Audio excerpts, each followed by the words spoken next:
Je suis vraiment dans la joie de vous recevoir. Soyez les bienvenus. Amen. Ici, vous êtes à un programme organisé par l'Ouragan du Midi. Je vais présenter l'Ouragan du Midi tout à l'heure. Mais le lieu où vous êtes, c'est l'église évangélique Jésus est vivant de Côte d'Ivoire, qui est une église affiliée à l'église Foursquare. Donc nous sommes une communauté de l'église Foursquare, mais nous sommes une communauté indépendante. Je suis l'évangéliste Akena Eric et c'est une joie pour moi de vous recevoir dans notre modeste cadre. Tout à l'heure, je vais vous présenter l'Ouragan du Midi, je vais vous présenter les délégués des différentes communes. Et je rends grâce à Dieu parce que je vois beaucoup de nouveaux visages et c'est une grande joie pour moi. Aujourd'hui, nous sommes à la 4e édition de nos conférences. Nous avons commencé nos conférences depuis le mois de mai et aujourd'hui, c'est la 4e conférence. Ce matin, le révérend docteur Aké Dieudonné, que certains ont vu sur Facebook, sur YouTube, ne sera pas avec nous parce qu'il y a en ce moment une même convention sur le thème à Yopougon. Et donc nous avons formé 2 équipes. Il y a une équipe à Yopougon et une équipe ici.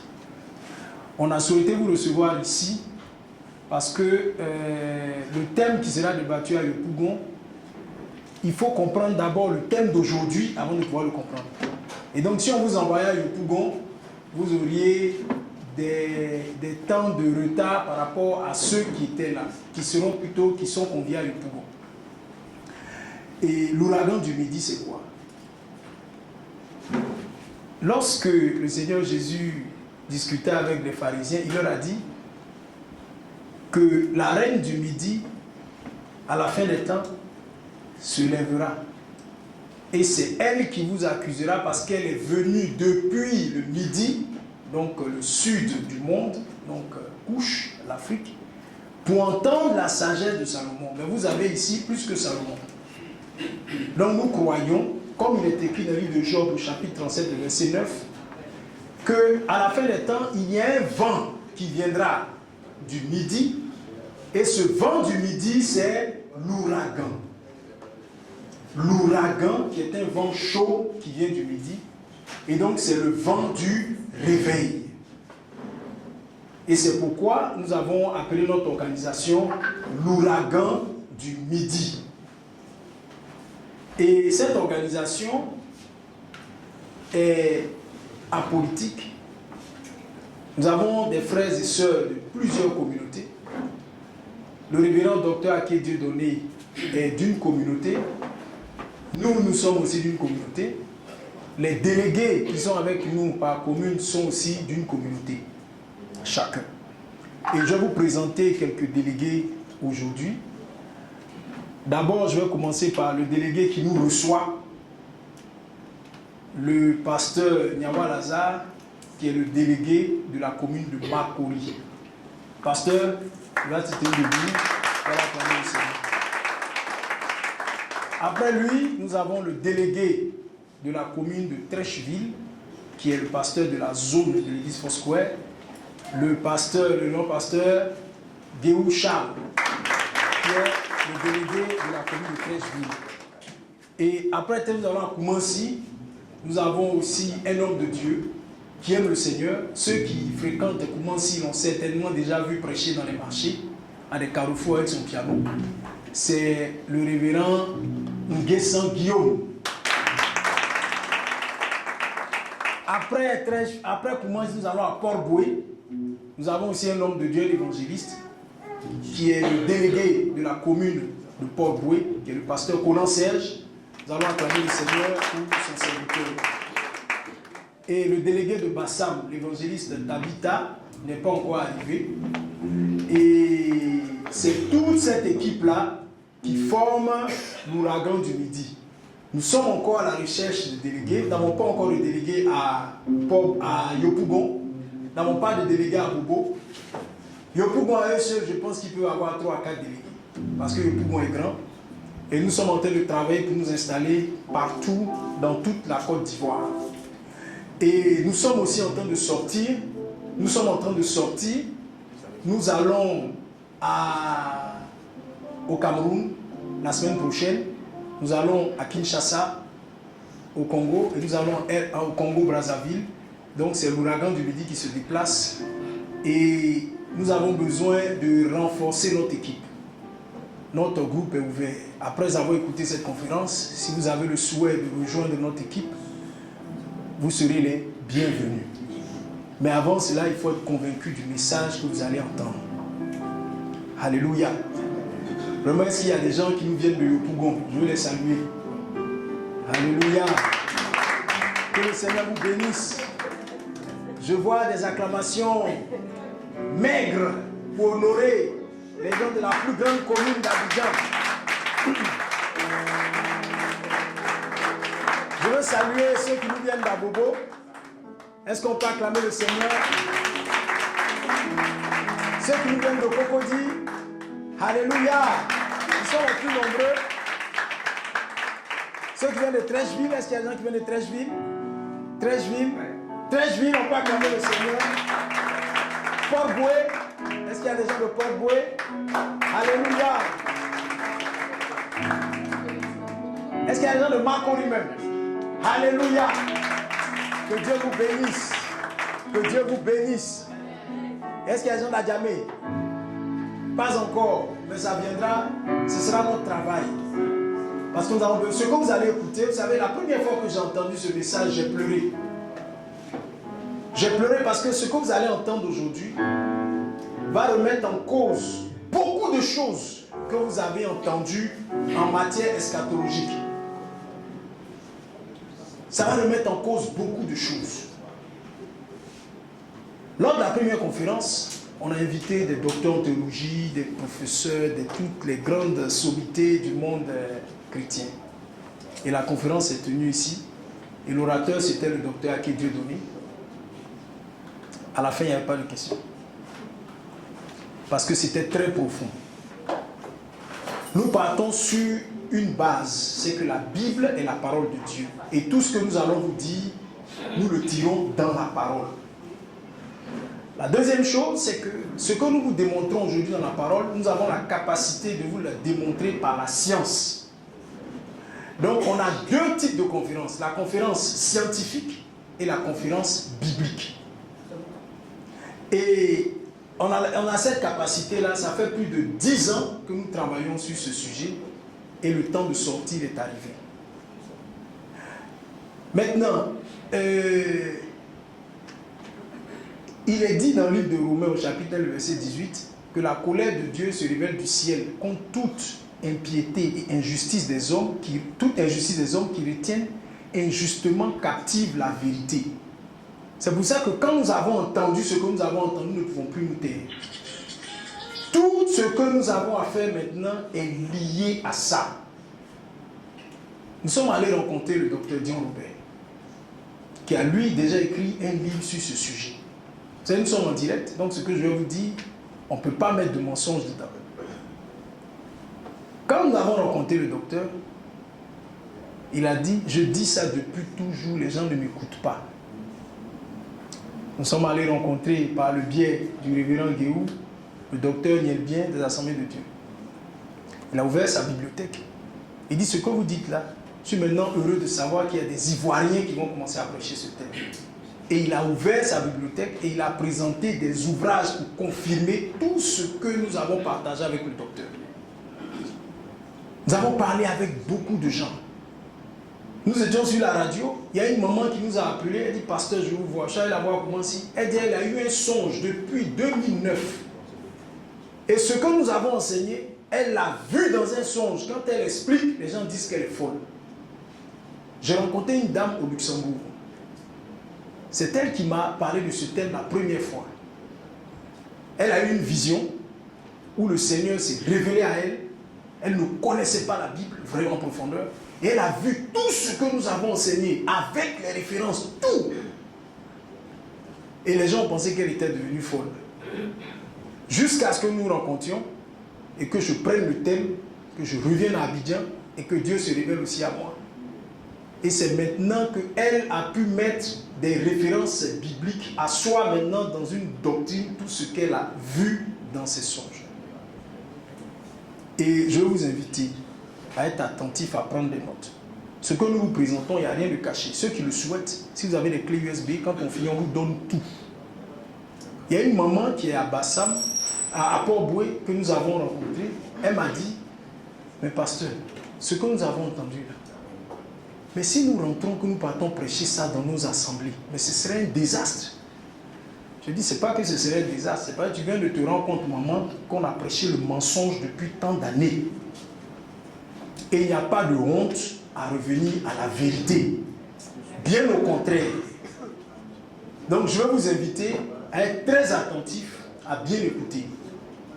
Nous avons deux thèmes principaux. Mais dans le thème d'aujourd'hui qui est fais-moi passer, fais avancer.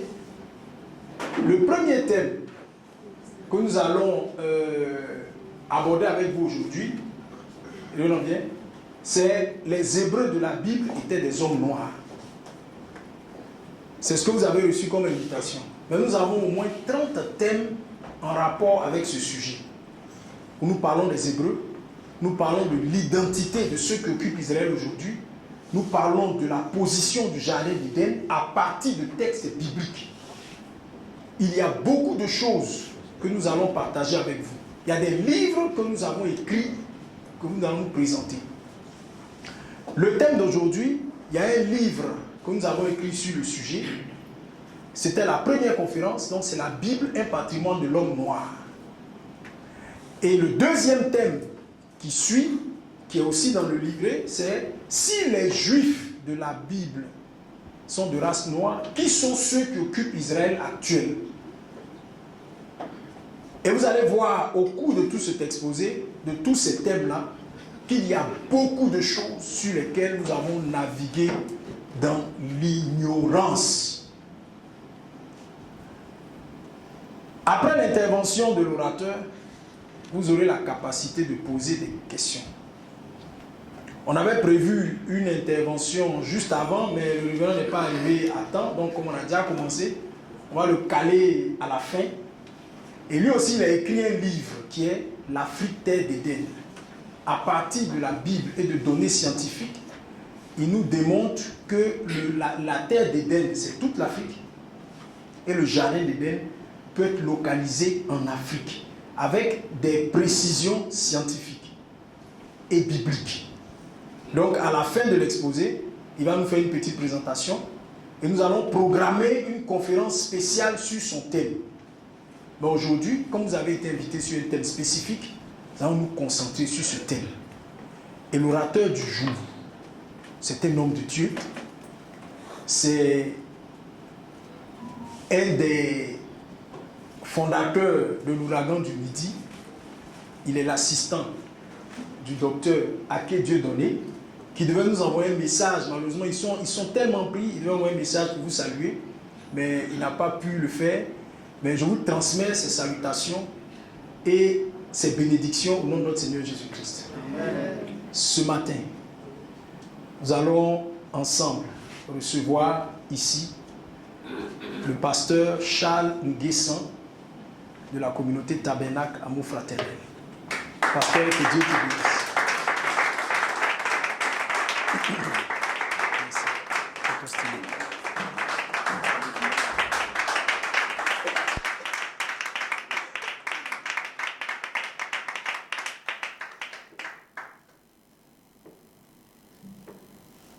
Que Dieu vous bénisse richement. Je suis très heureux d'être avec vous.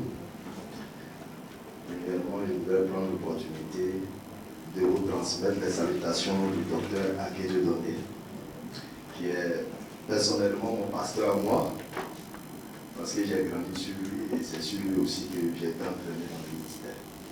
Je suis aussi son assistant dans l'ouragan du Midi et dans beaucoup de choses que nous faisons ensemble.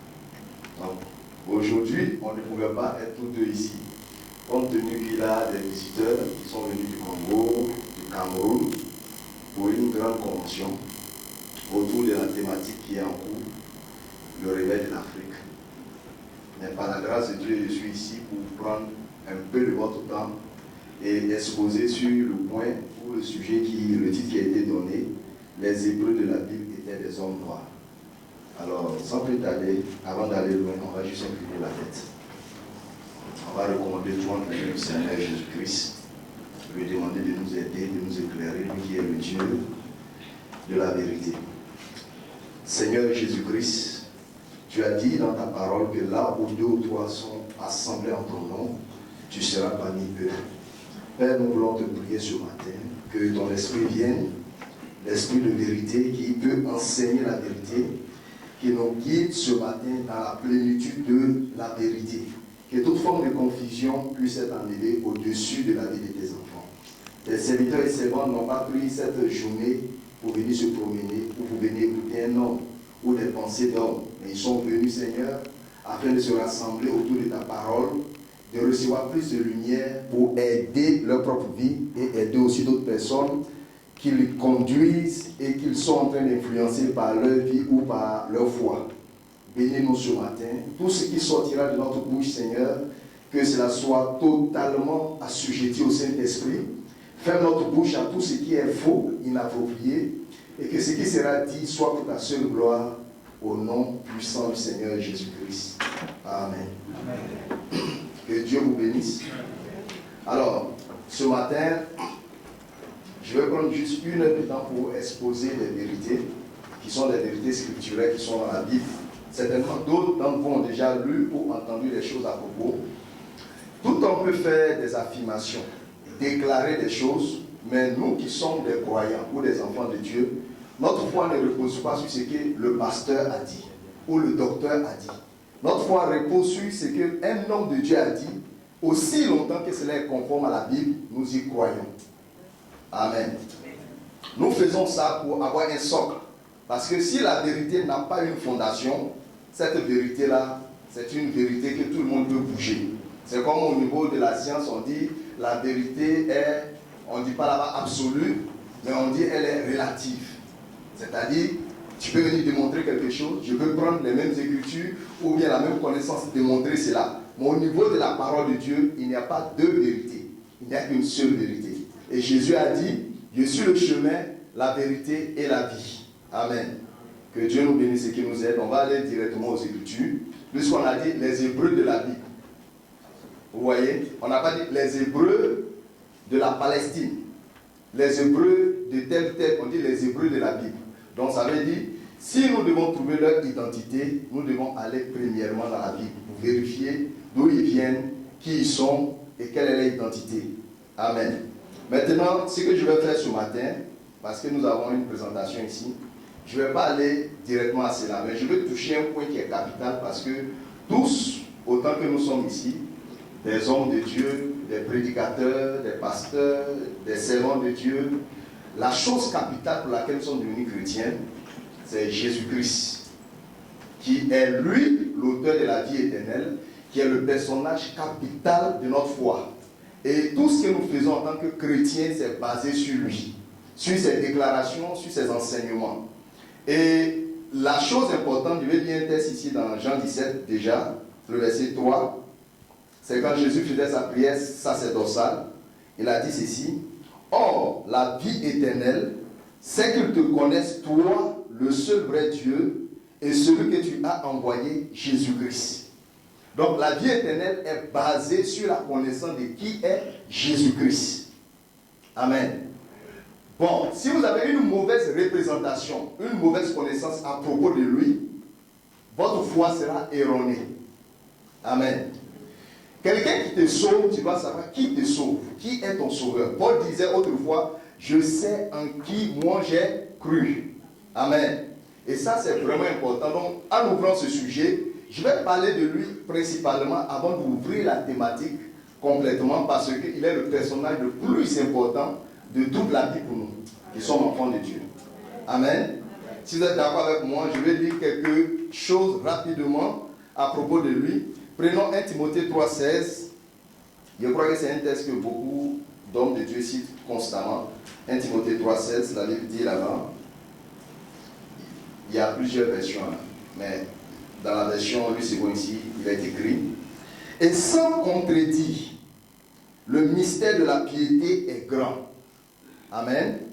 Dans d'autres versions, ils disent « Et sans contredit, le mystère de la piété est grand.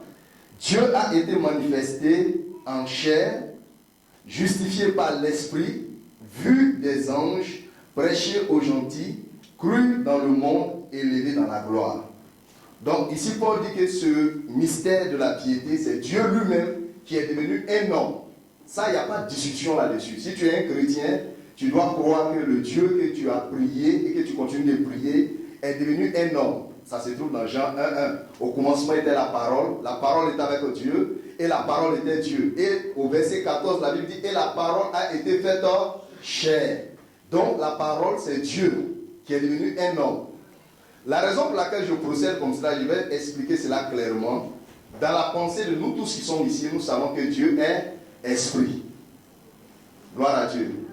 La Bible dit dans Jean 4:24 que Dieu est esprit, qu'il faut que ceux qui l'adorent en esprit et en vérité. Mais ici nous voyons que le Dieu qui est esprit n'est pas demeuré toujours esprit.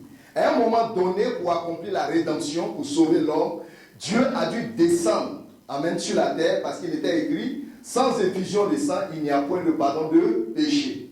Et le sang des boucs et des taureaux ne pouvait pas faire l'expiation, parce que cela couvrait le péché, mais cela n'ôtait pas le péché. Vous allez trouver tout ça dans le livre de Hébreux. Amen. Donc Dieu lui-même devait pouvoir un sang qui soit un sang pur, qui ne soit pas un sang qui soit venu par le cesse. Amen. C'est la raison pour laquelle Dieu avait prophétisé dans Ésaïe 7:14 qu'il viendra lui-même, mais il viendra au travers d'une vierge. Amen. Et il allait devenir Emmanuel. Ça, nous connaissons cette histoire. Maintenant, regardez, quand Dieu est venu sur la terre, vous savez aujourd'hui que nous avons quatre races. La race noire, c'est les hommes qui disent cela. La race blanche, la race rouge et la race jaune. Quand Dieu est devenu un homme, Dieu devait s'identifier. Avec une peau, il ne pouvait pas être un homme incolore. Il ne pouvait pas être un homme qui n'avait pas de couleur. Il devait avoir une coloration en venant sur la terre. Êtes-vous d'accord avec moi? Amen.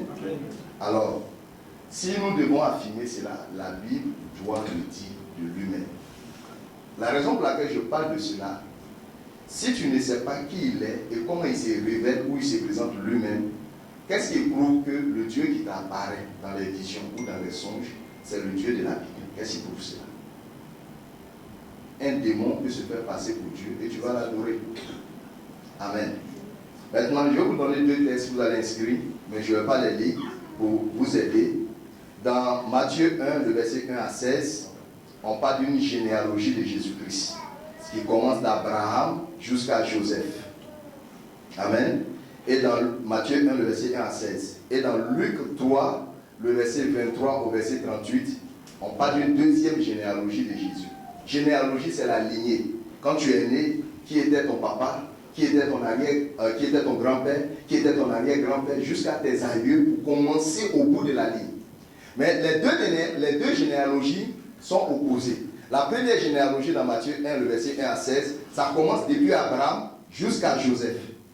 Amen. Et la deuxième généalogie qui est dans Luc 3, le verset 23 à 38, ça commence de Joseph. Amen. Ça dépasse Abraham. Ça remonte aux ancêtres tels que Judas, Sem et Noé, pour revenir à Adam complètement, qui était lui-même un fils de Dieu. Si la Bible nous donne deux généalogies dans le Nouveau Testament, c'est pour vous dire que Jésus n'est pas né par hasard. Il est né sous une lignée. Il a une famille biologique. Bien qu'il soit Dieu, il est né avec une famille biologique bien connue. On peut tracer cela pour remonter aux origines. Amen. Donc, je veux que vous inscrivez cela parce que quand on va ouvrir le sujet tout à l'heure, vous allez vous rendre compte de quoi nous parlons. Amen. Maintenant, je vais lire un texte rapidement. 1 Jean 4, le verset 1 à 2. La Bible va nous dire quelque chose de très important ici. 1 Jean 4, le verset 1 à 2. Aujourd'hui, on va parcourir les Écritures. Je ne sais pas si beaucoup aiment ça, mais moi, j'aime vraiment ça. Amen. Oui, vas-y, on dit Dieu. 1 Jean 4, le verset 1 à 2. 1 Jean, chapitre 4, verset 1 à 2. Bien-aimés, n'ajoutez pas foi à tout esprit. Ne croyez pas tout esprit qui se présente à vous. Mais éprouvez les peu importe un esprit qui t'apparaît en vision, en songe, la Bible dit il faut l'éprouver. pour savoir s'ils sont de Dieu. Amen. Éprouvez les esprits pour savoir si ces esprits qui vous parlent, qui vous apparaissent, ces esprits viennent de Dieu. Maintenant, regardez comment on va éprouver les esprits. Il dit, Plusieurs faux prophètes sont venus dans le monde. vous savez, pour porter l'esprit de prophétie, vous ne pouvez pas le faire par vous-même. Il faut un esprit sur vous pour prophétiser. Que ce soit vrai comme faux, il faut une influence sur vous. Balaam prophétisait, il était un faux prophète, mais l'esprit qui est venu sur lui était de Dieu. Amen. Les 400 prophètes de Baal et les 450 prophètes d'Astarté, ils prophétisaient, ils étaient convaincus, mais c'était un esprit de mensonge qui était sur eux. Vous avez bien lu ça, c'est dans la Bible. Amen. Mais les vrais prophètes aussi, la Bible dit que ce n'est jamais par une volonté humaine qu'un homme ait parlé de la part de Dieu, mais c'est poussé par l'Esprit de Dieu que des hommes ont parlé de la part de Dieu. Donc tout homme qui prophétise, il prophétise sous une inspiration, un esprit. Amen. Maintenant, regardez bien ce que la Bible dit ici. Reconnaissez à ceci l'Esprit de Dieu. Oui. Tout esprit qui confesse Jésus-Christ venu en chair est de Dieu. Arrête-toi là après. Tout esprit qui confesse publiquement Jésus-Christ venu en chair, n'a pas dit venu en esprit. Amen. Venu en chair, cet esprit-là vient de Dieu. Donc, si vous ne parlez pas de l'humanité, du côté humain du Christ, qu'il était vraiment un homme, amen, qu'il avait une famille, qu'on peut suivre sa généalogie, et que vous dites seulement qu'il est esprit, donc on ne peut pas le décrire, il y a quelque chose qui ne va pas avec vous. Dieu, aussi longtemps qu'il est esprit, il ne peut pas sauver un homme. Combien savent ça? Je vais vous donner plusieurs témoignages dans la Bible. Dieu voulait délivrer Israël, le temps de la délivrance était arrivé, mais Dieu avait besoin d'un homme. Et il est apparu à Moïse. Et il a dit, je suis descendu pour les délivrer. Mais pourquoi Dieu n'est pas allé les délivrer?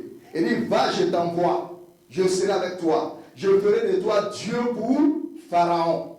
Donc Dieu peut seulement agir lorsqu'il trouve un homme. Il y avait un homme aussi dans le Nouveau Testament du nom de Corneille, dans Actes chapitre 10. Il priait pour recevoir le Saint-Esprit. Il priait pour être sauvé. La Bible faisait beaucoup de monde. Il priait constamment. Il connaissait la loi de Moïse et tout. Mais il n'était pas sauvé. Et un jour, pendant qu'il priait dans sa sincérité, même avant d'être sauvé, il a eu une vision. Un ange est descendu du ciel. Il va lui dire, Corneille, ta prière a été exaucée. Maintenant, envoie à Jopé, fais venir un homme du nom de Simon-Pierre qui te dira les choses par lesquelles tu seras sauvé. C'est comme ça, c'est écrit littéralement, Actes chapitre 10. Amen. Et cet homme-là, imaginez que Dieu lui-même descende sous la forme d'un ange pour parler avec un homme. Pourquoi Dieu ne lui a pas donné le Saint-Esprit? Pourquoi Dieu ne l'a pas sauvé? Et il va faire venir Simon-Pierre. Simon avait les clés du royaume du ciel. Amen. Jésus a dit, je te donnerai les clés du royaume du ciel et tout ce que tu liras sur la terre sera lié, ainsi de suite. Ils font venir Simon-Pierre. Simon rentre dans la maison, le monsieur tombe par terre, il veut l'adorer, il dit non, je suis un homme comme toi. Amen. Lève-toi mon frère. Et il se lève, il commence à expliquer comment l'ange a parlé de lui et pourquoi il l'a fait venir. Et Simon ouvre la bouche et il commence à lui parler de l'évangile. Amen. Et pendant qu'il commence à lui parler de l'évangile, le Saint-Esprit descend sur cet homme et tous les gens qui sont rassemblés comme au jour de la Pentecôte. Et après cela, Simon ordonne à l'homme d'être baptisé au nom du Seigneur Jésus-Christ pour accomplir l'écriture. Vous voyez que Dieu, pour sauver un homme, il a toujours besoin d'un autre homme. Dieu ne peut rien faire en dehors de ce moyen-là. Gloire à Dieu. Donc Dieu, pour accomplir la rédemption, il avait besoin d'un homme appelé Jésus-Christ. La Bible dit Dieu était en Christ pour réconcilier le monde avec lui-même. Amen. Donc, c'est important. Ça veut dire que quand Dieu devient un homme en Christ, il devient chair. Alléluia, il doit avoir une identité. Maintenant, regardez comment il s'est décrit. Beaucoup d'entre nous ne l'avons pas vu lorsqu'il était sur la terre, 2000 ans en arrière, mais il a laissé des traces dans la Bible pour se présenter à nous. Allons-y dans Apocalypse chapitre 1 rapidement. Apocalypse chapitre 1, lis à partir du verset 1, ça c'est très important. Dieu met une base là et on va rentrer dans notre sujet.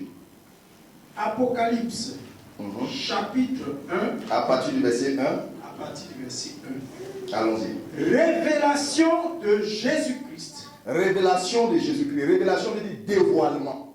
Se faire connaître. Dieu, personne ne peut le connaître si lui-même ne veut pas se faire connaître à la personne. Dans Matthieu 11, je crois, Jésus a dit, Père, je te loue de ce que tu as caché ces choses aux sages et aux intelligents, mais de ce que tu les as révélées aux enfants. Nul ne connaît le Père si ce n'est le Fils. Nul ne connaît le Fils si ce n'est le Père. Et celui à qui le Fils veut le révéler. Donc si Dieu ne se révèle pas à toi, tu ne peux pas le connaître. Tu peux jeûner, tu peux lire la Bible, mais ça doit être une révélation. Dieu s'ouvre, il se fait voir, il se fait connaître. Amen. Et il dit révélation de Jésus-Christ que Dieu lui a donné. Pour montrer à ses serviteurs. Pour montrer, vous êtes tous serviteurs et servants de Dieu ce matin. Amen. Pour montrer à ses serviteurs.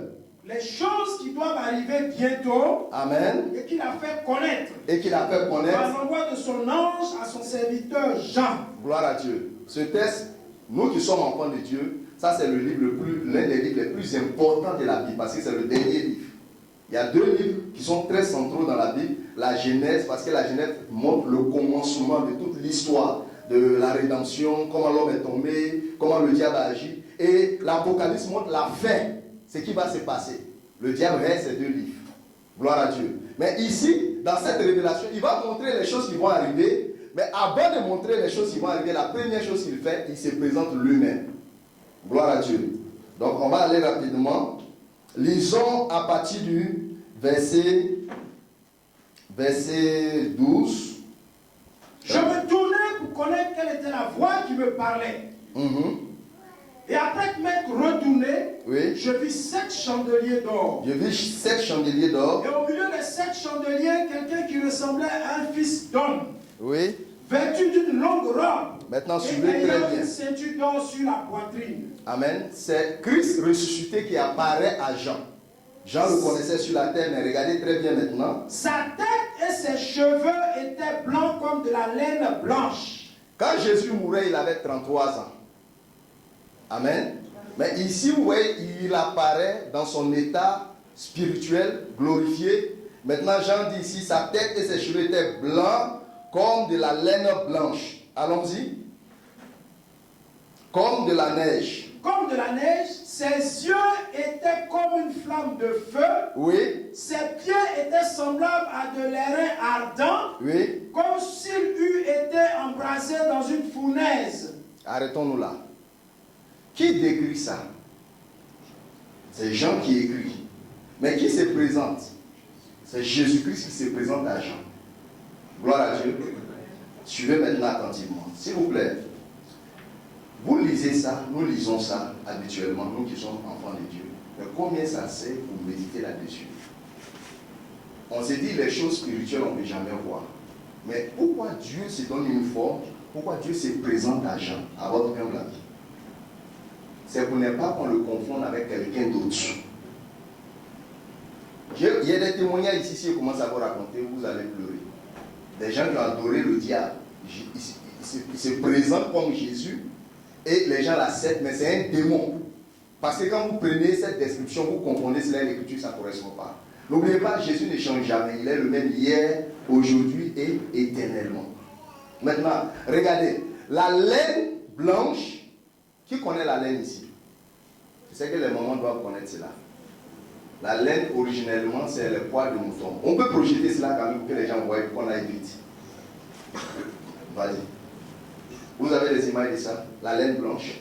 On peut avoir une laine qui est noire. De la laine noire, et ainsi de suite. Mais la laine, c'est le poil du mouton, originellement. Vous voyez? Maintenant, Jésus pouvait se présenter à Jean. Et puis, il n'est pas... Mais il se présente et il se fait décrit tel qu'il est. Amen. Il dit, d'abord, ses cheveux sont comme de la laine blanche. Amen. Et il va encore en bas pour dire ses pieds. Puisqu'on dit qu'il portait une longue robe avec une ceinture d'or. S'il portait une longue robe, ça veut dire que vous ne pouvez pas voir autre chose que les bras et la tête. Et cette partie-là sera entièrement couverte. Mais voici la laine. Vous êtes de la laine blanche? S'il y a du blanc. Ça, c'est le poil de mouton. La raison pour laquelle on parle de cela, la particularité avec la laine, c'est toujours crépus. La laine, c'est le poil de mouton, c'est toujours crépus. Il y a ça aussi. Amen. Et la laine n'est pas quelque chose d'autre que des poils de mouton, mais la particularité, c'est crépus. Donc, cheveux laineux, ça veut dire cheveux, terre à terre, cheveux crépus. Mais blanc. Parce que la laine du mouton peut être blanche, comme elle peut être noire. Vous avez compris? Deuxième chose maintenant que nous allons voir, si vous regardez, bon, reviens de l'autre côté, on va voir pour mes frères là, nos frères de là-bas. Vas-y, projette. Ça c'est des cheveux aussi, mais regardez. Regardez ça. Ça c'est pas crépus. Reprends l'autre pour qu'il le voie. Reviens rapidement, on va pas perdre le temps. Ouais, prends celui-là même. Prends celui-là. Non, prends celui-là. C'est des cheveux blancs. Mais ça, c'est des cheveux laineux. C'est crépus, c'est blanc. Vous comprenez un peu? Et les autres races qui sont sur la terre, par la grâce de Dieu, toute l'humanité, en dehors de la race noire, vous pouvez trouver les cheveux, vous n'allez jamais trouver des cheveux crépus. Avec un Américain, avec un Français, avec un Chinois. Non. Cheveux crépus, cheveux laineux, c'est typique aux Africains. C'est typique à l'homme noir. Vous voyez un peu. Ensuite, on nous parle de les reins Adam, les pieds. Parce qu'on ne voyait pas le torse, c'est couvert par une longue robe, mais on a vu au moins les pieds nus. La Bible dit c'est comme si les pieds avaient été embrasés. Tu peux leur montrer un peu ce que c'est que les reins? Verset 15. Ses pieds étaient semblables à de l'airain ardent. C'est les pieds de Christ. Les reins, c'est l'ancien nom du bronze. Bronze, là, l'ancien nom du bronze, on appelait cela les reins. Donc le bronze, maintenant on appelle cela les reins, mais les reins Adam. Maintenant regardez les reins, à quoi ça ressemble. Ça c'est une fonte en airain. Vous voyez un peu? Ça ressemble à quoi en termes de couleur? C'est une couleur blanche? C'est une couleur noire. Bon, maintenant, vous voyez que c'est Christ lui-même qui se présente, le personnage capital de la Bible, celui que nous avons prié, adoré, accepté, en sortant de l'islam, en sortant de l'idolâtrie, qui se présente à Jean et qui se fait décrire de cette manière. Terre à terre entre nous, ça vous donne quelle idée? La description physique est noire. Amen. Maintenant, combien savent que les anciens iconographies, c'est-à-dire Jésus, les gens n'ont pas pris de photo, en son temps il n'y avait pas de photo. Mais il y a des gens qui l'ont peint, qui ont fait les représentations de Jésus, amen, dans l'Antiquité, jusqu'à dans les années autour du 15e siècle, où ils ont changé ces photos-là. Frère, est-ce que tu peux projeter ça pour que les gens voient les anciennes peintures qui représentent Jésus? Ces peintures-là, vous pouvez les trouver aujourd'hui au Vatican. Regardez ça. Ce sont des peintures. Aujourd'hui, vous pouvez trouver ces mêmes peintures-là, c'est toujours au Vatican. Regardez même les anges. Je vais en venir à ça dans les Écritures, vous serez étonnés. Regardez, ça c'est des anges. Mais vous voyez un seul ange ici blanc. Est-ce que vous savez que la Bible confirme ça exactement comme ça? Les anges qui sont dans la Bible, quand on va commencer à les décrire, vous serez étonnés.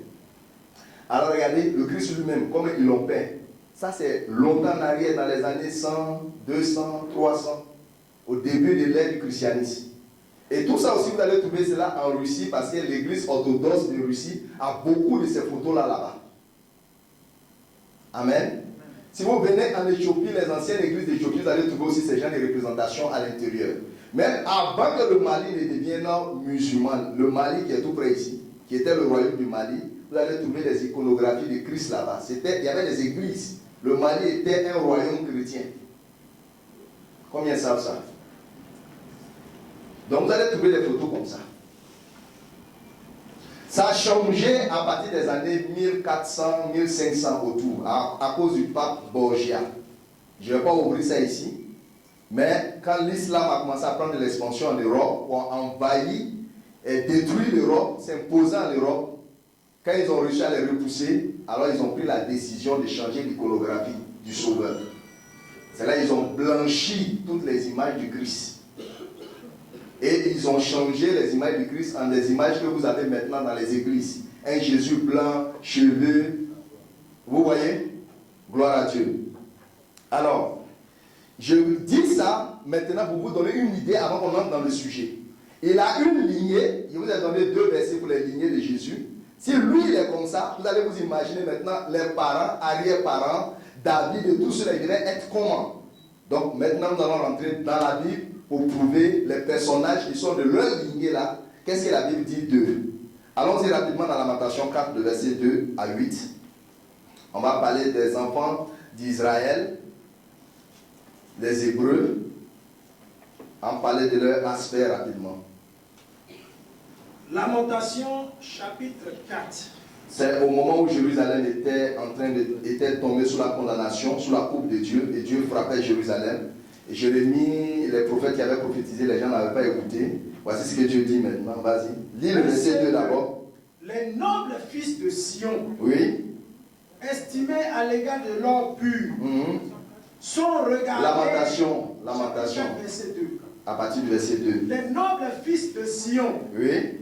estimés à l'égard de l'or pur, sont regardés, hélas, comme des vases de terre, ouvrage des mains du potier. Va au verset 8.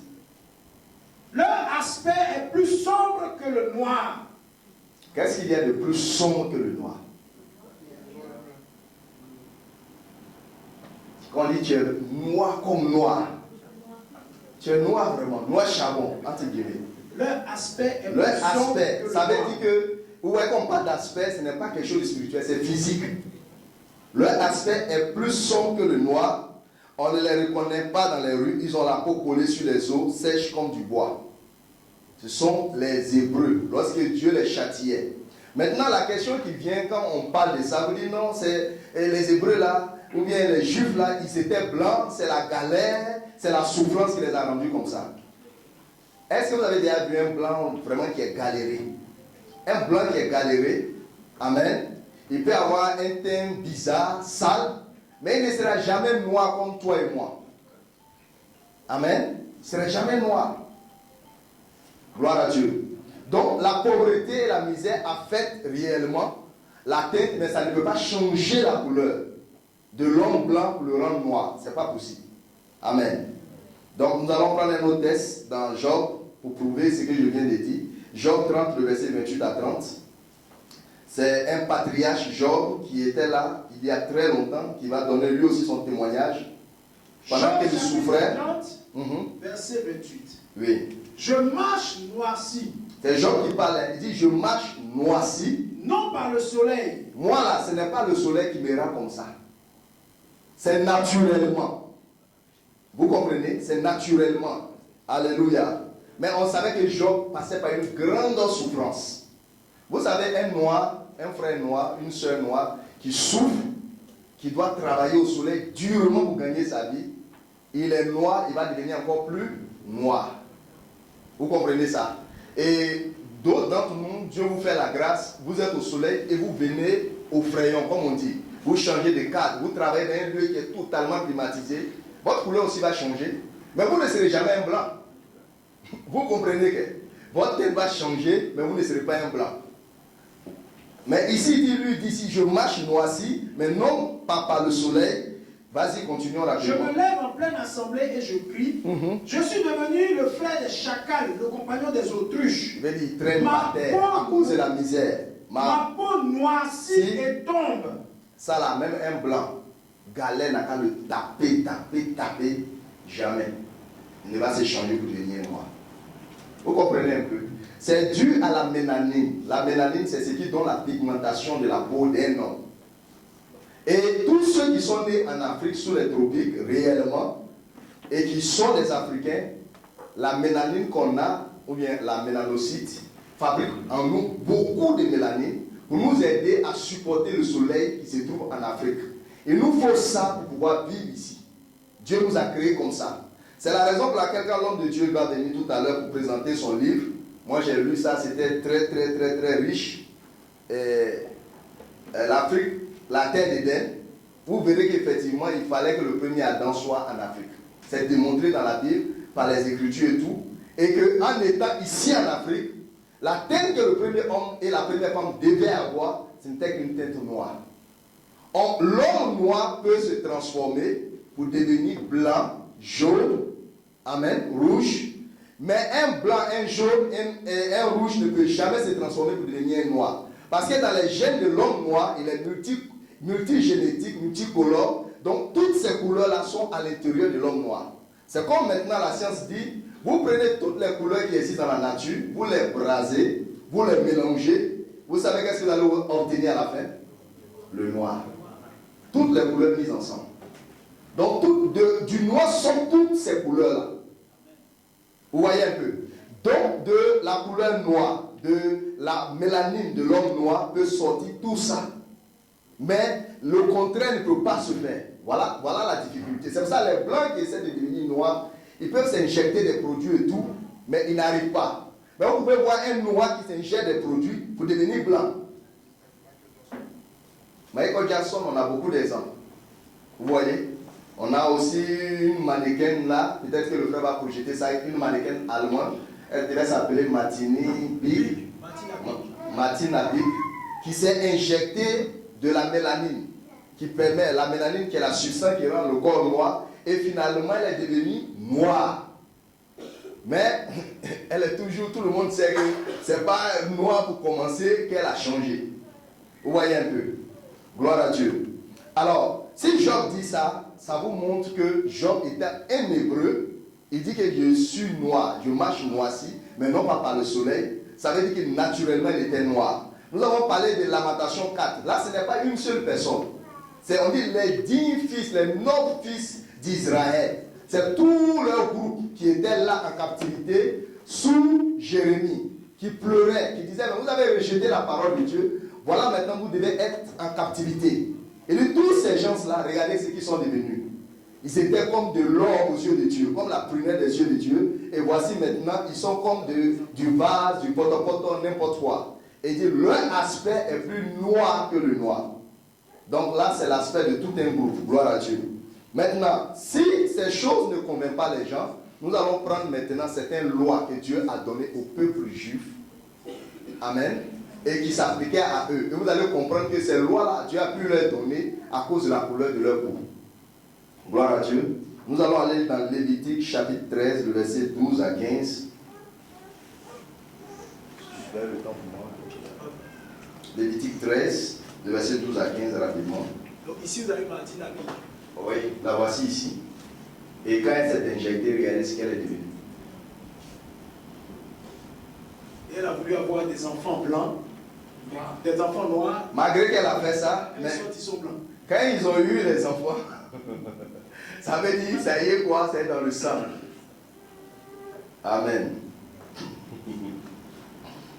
Allons-y rapidement. Lévitique chapitre 13. Maintenant, suivez très bien parce que ça c'est très important pour vous aider. Les érudits de la Bible, eux, ils savent ça. Mais beaucoup de nos frères et sœurs ne savent pas. Donc, les gens discutent, mais les gens qui utilisent la Bible, ils savent cette thèse-là très bien. Allons-y, Lévitique 13. Verset 9. Tu veux commencer au 9? Oui, ou bien commencer au 12. Au 12. D'accord. Verset 12. Si la lèpre fait une éruption sur la peau et couvre toute la peau de celui qui a la plaie. Ça, c'est la loi sur la lèpre que Dieu a donnée au peuple d'Israël. Mais cette lèpre-là n'est pas la lèpre qui coupe les doigts. C'est la lèpre qu'on appelle lèpre blanche. Maintenant, regardez très bien comment il parle de cela. En fait, les sacrificateurs, quand il y avait un fléau qui se déclarait, il y avait des instructions qu'ils devaient suivre pour guérir les gens, pour dire maintenant tu peux venir prier à l'église ou pas, ainsi de suite. Il y a aussi cette même loi qui s'appliquait aux ministres. Tu ne peux pas servir si cette maladie t'attaque. Gloire à Dieu. Maintenant, suivez très bien. Si la lèpre fait une éruption. Éruption sur la peau et couvre toute la peau de celui qui a la plaie. Si ça prend toute la peau, c'est-à-dire de la tête jusqu'aux pieds. Depuis la tête jusqu'aux pieds. Partout où le sacrificateur portera ses regards, le sacrificateur l'examinera. Peu importe l'endroit où la lèpre va apparaître, il va examiner le corps de la personne. Et quand il aura vu que la lèpre couvre tout le corps, quand il aura vu que cette lèpre-là, ça couvre tout le corps, il déclarera pur celui qui a la plaie. Il va déclarer la personne, ah non, tu es pur, il n'y a pas de problème, tu peux rentrer dans l'église, tu peux prier. Vas-y. Comme il est entièrement devenu blanc, comme cette personne-là est entièrement devenu blanc, il est pur. il est pur. Gloire à Dieu. Assieds-toi, homme de Dieu. Maintenant, regardez quelque chose qui est très important. Si cette lèpre-là t'attrape, la Bible dit, le sacrificateur t'examine. Et quand il t'examine, si la lèpre est dans un seul endroit, les versets qui sont au-dessus, si ça couvre les bras, les pieds, ainsi de suite, cette lèpre-là, il va dire non, tu es pur. On t'isole, gloire à Dieu. Ok? Donc, voyez, cette lèpre n'a rien à voir avec la lèpre qui couvre les mains. La lèpre blanche, c'est comme ça que ça se présente. Vous voyez, ça peut couvrir une partie de la main, et puis l'autre partie est là, identique.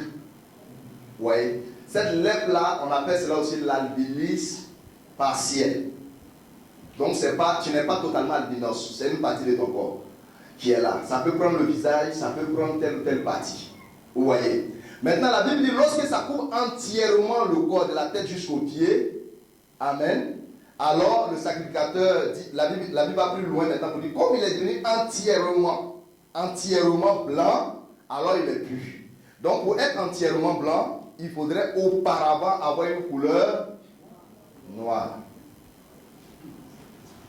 Vous voyez? Voici quelqu'un qui est devenu entièrement blanc. C'est une maladie en fait. Mais cette maladie maintenant attaque le noir, il change sa coloration et il va le rendre comme cela. Ça, ce sont nos blancs d'Afrique. Chez les Djoula, on dit Capri. D'accord. Donc, ce sont nos noirs, mais ce sont des albinos, nous savons cela. Maintenant, ça, il est complètement, ça a pris tout son être, alors il est pur. Maintenant, vous voyez, souvent quand on fait cette démonstration, on vous pose la question, voici une feuille blanche au dos. Est-ce que vous pouvez blanchir cette feuille-là? Non. Peu importe la méthode que vous utilisez. Pourquoi? C'est déjà blanc. Mais si cette feuille-là est noire, était noire comme le dos de cette Bible, vous voyez? Vous pouvez changer ça pour rendre cela blanc. Donc, c'est un peuple de gens, c'est un groupe de gens à qui Dieu s'adresse pour leur parler et leur donner une telle loi. Donc, pour que cette loi-là puisse fonctionner avec eux, ça veut dire la coloration de ce groupe de gens-là, c'est une coloration noire. Et c'est pour cela que lorsque la maladie les attaque, ça rentre dans leur corps, ça commence à changer la couleur de la peau. Amen. Et ça rend maintenant un homme soit impur en laissant des parties tachetées, ou lorsque ça prend de la tête jusqu'à tout le corps, alors le sacrificateur déclare l'homme là comme étant un homme pur. Est-ce que vous savez, entre nous, vous n'êtes pas allé loin, que cette description ou ces images qu'il a projetées tout à l'heure, totalement blanc, c'est comme cela qu'était David. C'est comme ça aussi qu'était Salomon. Ce sont des exceptions dans le but. Il y a des écrits dans la Bible pour prouver cela, pour démontrer cela. C'est aussi clair et simple. David était blond. Quand on dit blond, là, dans notre tête, vous savez, Hollywood a tellement détruit la mentalité de beaucoup de choses qu'aujourd'hui, si vous présentez l'écriture, les gens voient l'image de la télé. Ils ne regardent pas ce que la Bible dit. Ils regardent ce que la télé leur présente. Et il y a un conflit dans leur pensée. C'est difficile pour eux d'accepter. Mais ici, les Écritures disent que David était un homme blanc. Gringalé. Oh, frère et soeur. Et aussi, c'est la même chose pour Salomon, la description de Salomon. Mais je vais laisser ça de côté pour qu'on gagne en temps. Gloire à Dieu. Donc, est-ce que quelqu'un qui est blanc peut être encore blanc, peut être encore blanchi? Non. Mais quelqu'un qui est noir peut être blanchi. Cette maladie qui est appelée le vitiligo, qui est son nom scientifique, lorsqu'il va prendre tout le contrôle du corps, il va changer l'état de la personne réellement et faire de lui un blond, un albinos. Vous voyez, mais compris. Ici, c'est la même maladie qu'on voit sur un noir, mais regardez sur le blanc. On sent à peine. Vous voyez un peu. Mais ici, c'est vraiment apparent, parce que c'est un noir. Gloire à Dieu. Alors, on va avancer. Gloire à Dieu. Si vous voyez cela, on va avancer. Tu m'aides rapidement. Prends ton micro. Je vais lire quelque chose maintenant qui est important. Prenons Exode 4. Marquez cela, parce que quand vous allez arriver à la maison, on va l'étudier. Exode 4, le verset 6 à 7. Quand Dieu a envoyé Moïse pour délivrer Israël, Dieu lui avait donné 2 signes pour confirmer son appel. Et parmi les 2 signes que Dieu lui a donné pour confirmer son appel, le premier signe, il jetait le bâton et le bâton s'est transformé en serpent. Amen. Et le deuxième signe, c'était qu'il devait prendre la main, le mettre dans son sein, et quand il retirait la main devenait couverte de lèvres blanches. Et quand il remettait la main là-dedans, qu'il ressortait une 3e fois, ça faisait quoi? Elle était guérie, elle devenait normale. Et c'était les 2 signes qu'il devait prendre pour confirmer son ministère. Maintenant, dans Exode 12, 37, la Bible dit qu'ils étaient 600 000 hommes à sortir de l'Égypte, amen, pour aller à Canaan. Donc imaginez un homme noir, gloire à Dieu, qui doit se tenir devant 600 000 hommes pour faire un miracle de ce genre. Il met sa main dans son sein, il le sort, la main change de coloration, il remet la main, il le ressort, la main redevient normale. Si c'est un homme blanc, on lit cela pour que ça aide. Lis cela rapidement. Exode chapitre 4. Le verset 6 à 7. Remets-nous l'image de la comparaison du vitiligo. Blanc et noir. Blanc et noir. Comme le révérend a dit tout à l'heure, il fallait faire ce miracle devant 600 000 personnes. Déjà, on peut faire l'expérience avec vous qui êtes assis au fond de la salle. Oui. Donc, je prends le verset. Exode chapitre 4. À partir du verset 6 à 7. Verset 6 à 7. Il est dit, l'Éternel lui dit encore, mets ta main dans ton sein. Il mit sa main dans son sein, puis la retira. Et voici sa main était couverte de lèpre, blanche comme la neige. Ouais, c'est pas une lèpre qui coupe les doigts. Blanche comme la neige, c'est la même lèpre qui se trouve dans Lévitique 13, qui est appelée le vitiligo. L'Éternel dit, remets ta main dans ton sein. Il remit sa main dans son sein, puis il la retira de son sein, et voici, elle était redevenue comme sa chair. S'ils ne te croient pas, dit l'Éternel, et n'écouteront pas la voix du premier signe, ils croiront à cause du dernier signe. Amen. Donc, voyez, ça, si vous devez faire un tel miracle avec une telle coloration, il n'y a aucune main blanche, pendant que tu es blanc, il y a quoi qui est extraordinaire, il y a quoi qui est miraculeux. Et devant 600 000 hommes, même si ce sont des blancs, ils ne vont rien voir qui fasse une différence. Maintenant, imaginez sur l'instant que 600 000 hommes, sans compter les enfants et tout, ils sont là-bas. Je monte sur un podium, un estrade, je suis totalement black, un vrai black, au sens du terme. Je mets mon bras dans mon sein, je le ressors et je présente cela, ça devient blanc. Même si tu as 2 kilomètres, tu vas voir pour toute une population noire qu'il y a quand même quelque chose qui est différent là. Et je remets la même main à l'intérieur, je ressors, ça devient noir. Vous voyez? Ça c'était un signe donné par Dieu. Donc Moïse pouvait seulement accomplir ce miracle à condition qu'il soit vraiment un noir et que cette lèvre-là puisse se produire en une seconde sur sa main. Il remet encore, il ressort, ça devient noir comme sa propre main, totalement noir, sa propre chair. Alors il voit que Dieu lui a donné un signe. Amen. Donc je vous donne ce verset-là pour confirmer le verset de Lévitique 13. Donc vous vous rendez compte maintenant que si ce n'est pas un peuple de noirs, ces écritures-là ne peuvent pas fonctionner avec eux. Amen. Ce sont des ordonnances qui fonctionnaient avec les noirs, avec des gens de coloration noire. Amen. Alors je vais prendre maintenant rapidement quelque chose pour vous dire quelque chose d'important. Ce qui caractérise le noir, vous savez, sur tous les continents maintenant, dans le monde entier, on trouve des noirs en Afrique, on trouve des noirs en Europe, des noirs un peu partout.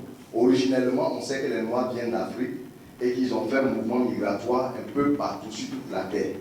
Je vais vous parler d'une prophétie qui concerne les lois qui est similaire aux Juifs vers la fin de cet exposé. Maintenant, regardez. Ce qui caractérise un noir, peu importe qu'il soit en Europe, partout, le noir, c'est la première chose, c'est la tête de sa peau, noire. Il a des cheveux touffus ou crépus, épais. Il a le nez épaté, un gros nez, et les lèvres bouffues. Le blanc, la bouche, là, comme ça. Vous allez comparer cela, soit avec le sein pansé ou quoi, la bouche du blanc, c'est comme ça. Mais pour le noir, c'est les lèvres bouffues, comme pour nous, chacun de nous. Le nez épaté, les cheveux crépus ou épais, touffus, et puis la teinte de coloration de la peau qui est noire. Amen. Donc maintenant, on a touché la peau. Tous ces versets qu'on a montrés, c'est pour toucher la peau. Maintenant, on va prendre d'autres signes qui sont dans l'écriture pour vous permettre d'identifier ce même peuple-là pour voir qui ils sont. Amen. Prenons Juge 16, le verset 19. Ça nous parle là de Samson. Juge 16, le verset 19. Il y a pris juste le verset 19 parce qu'il soit long, on ne va pas s'arrêter ici pour le lire. Mais nous savons que Samson, lorsqu'il est né sous un vœu de naziréen. L'ange de l'Éternel apparut à son père et à sa mère pour dire cet enfant, la maman lorsqu'elle sera enceinte, elle devra boire ni liqueur délivrante, ainsi de suite, et que lorsque l'enfant naîtrait, il ne devrait pas être coiffé. Amen. Le verset 19 va nous dire quelque chose. Elle l'endormit sur ses genoux. C'est au moment où Samson était entraîné par Delilah pour vraiment le détruire, lorsqu'il avait exposé son secret de sa force. Elle l'endormit sur ses genoux. Oui. Et ayant appelé un homme, oui, elle rasa les 7 tresses de la tête de Samson. Gloire à Dieu. La Bible dit qu'il avait 7 tresses. Dieu vous bénisse. Combien savent que les tresses sont aussi typiques aux Africains? Bon, oh là là, vous êtes bien projeté. Voici à peu près à quoi devrait ressembler cet homme. 7 tresses. Vous savez que le Samson que nous voyons à Hollywood, on met bandeau pour attacher ses cheveux. Parce qu'on ne peut pas tresser, les cheveux de blanc sont lisses, on ne peut pas tresser, ça ne tient pas. Il faut des cheveux africains, des cheveux crépus, pour pouvoir tresser cela, pour que ça tienne comme ça. Mais des cheveux de blanc, c'est long, c'est lisse, mais on ne peut pas tresser. Si vous tressez, ça se défait. Combien savent ça? Amen. Donc la tresse est vraiment typique aux Africains. C'est ce qui a fait que pendant la traite négrière, nos mamans, nos soeurs qui ont été déportées, beaucoup de ces femmes-là, elles ont eu des problèmes. Il y a eu de la jalousie, si vous lisez des livres d'histoire et tout, pour lesquels on les brûlait et tout ça, parce que avec les cheveux de femmes noires, on peut faire toutes sortes de coiffures. Mais les cheveux de femmes blanches, ne peut pas. Donc, un noir qui laisse ses cheveux depuis l'âge de 0 ans jusqu'à l'âge de 30 ans, comme ça, il peut obtenir des cheveux comme ça. Vous voyez un peu. Et ça, c'est typiquement avec les noirs. Je vais donner un autre verset pour appuyer cela. 2 Samuel 14, le verset 25 à 26. Nous allons parler d'Absalom, qui était l'un des fils de Salomon. Amen. La Bible dit qu'il était un homme très beau. 2 Samuel, chapitre 14, verset 25 à 26. Il n'y avait pas un homme dans tout Israël aussi renommé qu'Absalom. Vas-y. Pour sa beauté. Pour sa beauté. Depuis la plante du pied jusqu'au sommet de la tête. Mais quand tu le regardes depuis ses pieds jusqu'à ici, il n'y a pas de défaut sur lui. Il n'y avait point en lui de défaut. Oui. Lorsqu'il se rasait la tête. Maintenant, suivez très bien. Lorsqu'il se rasait la tête. C'était chaque année qu'il se la rasait. Lui, il rase sa tête une fois par an. Parce que sa chevelure lui pesait. La Bible dit parce que la chevelure lui pesait. Le poids des cheveux de sa tête était de 200 cycles, poids du roi. 200 cycles, poids du roi. Un cycle, ça fait environ 11,4 grammes. Donc 200 cycles, ça vous fait 2 kg 280. Cheveux d'un garçon qui est sur sa tête. Frère, il faut nous présenter parce qu'il y a des gens qui vont dire ça, ce n'est pas vrai. Il y en a. C'est dans les gènes, et les Africains. Regardez cet homme, regardez son enfant, regardez sa fille. Ça là, ce n'est pas un montage et retourne, pardon. C'est cheveux naturels. Mais ils ne coiffent pas. Bon, si un enfant à cet âge-là, regardez les cheveux qu'elle a. Qu'elle va atteindre l'âge de son papa, ça va être comment? Regardez d'abord l'enfant qui est en bas. Regarde sa grande soeur. Et regardez maintenant le papa. Ça y est dans les gènes de l'Africain. Cheveux crépus. Donc on dit, lui, ses cheveux par an faisaient 2 kg 280. Et il était obligé de raser ça une fois par an. Ça là, les cheveux de blanc peuvent montrer des cheveux de blanc. Ça peut pousser long, même jusqu'à descendre ici. Mais ça ne pèse pas. Ce n'est pas des cheveux crépus, c'est lisse. Il n'y a pas poids dedans, regardez. Vous voyez un peu. Maintenant, retourne sur l'autre image pour qu'il voie. Oui, montre pour celui-là. Ça, c'est pas bagaille, ça. Un garçon. Non, c'est pas faux cheveux, c'est pas un truc comme nos soeurs ou bien les gens font maintenant pour faire cinéma. Mais c'est cheveux naturels qui sortent. C'est ça qui est là. Bon, imaginez cet homme, il ne sait pas quel âge il a. S'il s'est rasé peut-être pour la dernière fois, ça fait peut-être 3 ans. S'il garde cheveux comme ça pendant au moins 10 ans, vous pensez qu'ils vont faire comment? C'est un bagage qu'il ne peut pas transporter. Amen. Ça, c'est vraiment typique aux Africains. Cheveux de blanc ne peut jamais être comme ça, lourd. La Bible dit, ses chevelures lui pesaient. Et Absalom était fils de David, de la même lignée de Juda. On parle des Juifs, on parle des Israélites, des Hébreux. Donc, comme caractéristique, je vous ai dit, un homme noir, il a la coloration de peau noire, il a des lèvres bouffues, le nez épaté, et la chevelure qui est crépue, épais, touffue. Si vous voyez ça, c'est un noir, il n'y a pas autre chose à dire là-dessus. Maintenant, les descriptions bibliques que nous sommes en train de voir, ça correspond seulement à des descriptions d'hommes noirs. Amen. Gloire à Dieu. Alors, frères et sœurs, je vais continuer par avancer un peu. Je vais maintenant dire quelque chose qui doit être un prérequis que tout le monde devait savoir. Il y a quelques années en arrière, il y avait un grand débat sur la place publique de savoir est-ce que les gens qui ont commencé la civilisation humaine, qui sont appelés la plupart du temps les premiers Égyptiens, qui sont en d'autres termes aussi les premiers Africains, est-ce que c'était... Bon, eux ils ne vont pas dire les premiers Africains, ils vont dire l'Égypte, parce que la civilisation tout entière, selon son développement et les recherches, on dit que ça vient de l'Égypte. Et l'ancien nom de l'Afrique était appelé aussi l'Égypte. Ça, nous savons ça. Maintenant, regardez, il y avait un débat qui était en cours, on dit ils sont blancs, ils sont noirs, ils sont blancs, ils sont noirs. Aujourd'hui, ce débat-là est mort, parce qu'il y a trop de preuves pour montrer que ces premiers hommes-là étaient des noirs. Les preuves les plus graves qu'on ne peut même pas falsifier, ça se trouve dans les pyramides. Vous allez en Égypte, là au Caire, dans les pyramides, grandes pyramides comme les petites pyramides, toutes les gravures qui sont dedans sont les gravures d'hommes noirs. Les stèles, les statues des rois sont noirs. On a cassé les nez, mais n'empêche qu'on voit que c'est toujours des noirs. La bouche, les lèvres là, c'est les lèvres d'Africains, des noirs. Donc on voit ça partout. Et Cheikh Anta Diop a démontré effectivement que ces gens-là étaient des noirs. Donc ça, on a ça ici, tout le monde sait ça. Amen. Maintenant, n'oubliez pas, les histoires et les versets de la Bible que nous sommes en train de lire dans l'Ancien Testament, ça date de cette période-là. Beaucoup de ces histoires-là. N'oubliez pas qu'Israël aussi était en Égypte au moment où l'Égypte était vraiment prospère. Ils ont fait un long séjour là-bas de 430 ans. Et avant ça, ils étaient allés visiter l'Égypte plusieurs fois. Après être sortis de l'Égypte, ils sont retournés encore en Égypte. Il y a plein de thèses dans la Bible qui parlent de ça. Donc maintenant, je vais vous montrer ce peuple-là et les Égyptiens dans la Bible, comment on peut les différencier, ou est-ce qu'il y a similitude, est-ce qu'il y a ressemblance, trait pour trait. Pas ressemblance dans les pratiques, hein. Non, mais ressemblance physique dans l'aspect. Gloire à Dieu. Prenons d'abord Exode 2, le verset 1 à 9. Vous connaissez toute cette histoire, je suppose. C'est l'histoire de Moïse. Amen. Donc on ne va pas lire ça, parce que si on lit ça, on va perdre le temps. On va lire. Bon, prenez le verset 1 à 9. Prenez aussi le verset 16 à 19. Gloire à Dieu. Maintenant, je veux dire ceci, s'il vous plaît, vous qui prenez les notes. L'histoire de Moïse qui est né dans la maison de Pharaon. Moïse est né au temps de la persécution.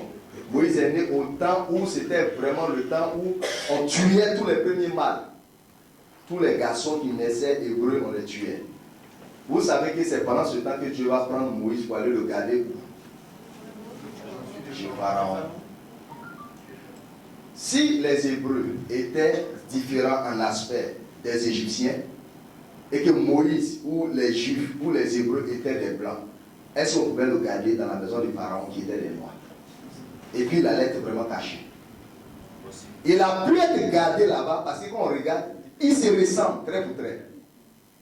Et la soeur ou la fille de Pharaon a dû mentir pour dire, c'est mon enfant que j'ai fait. Quand mon mari décédait, j'étais enceinte. Et que c'est l'enfant-là que je viens d'accoucher, parce que c'était un nouveau-né. Gloire à Dieu. Que c'est l'enfant qui est là. Et Pharaon l'a nourri, hébergé, gardé pendant 40 ans. Sans jamais savoir que c'était l'ennemi qui allait le détruire. Il a tué tous les autres sauf celui-là. S'il était différent des Égyptiens, comment est-ce que cela allait pouvoir se faire? Dans la thèse qui dit que les enfants hébreux étaient des blancs, c'est une thèse qui ne tient pas debout. Amen. J'ai pris aussi, lisons le deuxième texte de Exode 2, le verset 16 à 19, rapidement. Exode chapitre 2, verset 16 à 19. Le sacrificateur de Madian avait 7 filles. Elles vinrent puiser de l'eau. Oui. Et elles remplirent les auges pour abreuver le troupeau de leur père. Quand Moïse avait tué l'Égyptien qu'il a fui, il a traversé le désert, il est arrivé à un puits à Madian et il s'est assis là. Et il avait le sacrificateur de Madian, qui est devenu plus tard son beau-père, Jéthro, il avait 7 filles qui sont venues puiser, elles venaient faire boire les bêtes là, et puis elles les retournaient. La Bible dit que quand elles sont arrivées, Moïse était assis là. Vas-y. Les bergers arrivaient et les chassaient. Il y a des hommes qui sont venus, ils ont dit pour les femmes là, c'est nous, pour nos bêtes qui vont boire d'abord, quitter là.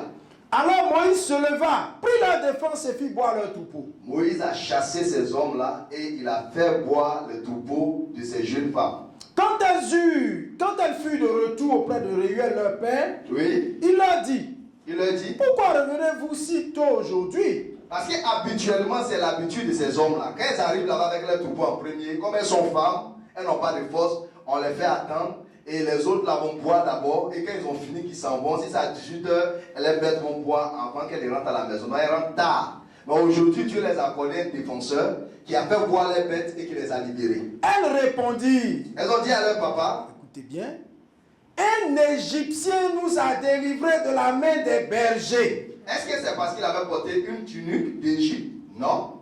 C'est parce qu'il ressemblait très voudrait à un Égyptien. Il avait l'aspect d'un Égyptien. Or, nous tous, nous savons que les Égyptiens antiques, c'était des noirs, des blacks, des vrais noirs. Ils n'étaient pas bronzés, ils étaient vraiment noirs. Il y a plein de représentations de l'Égypte antique.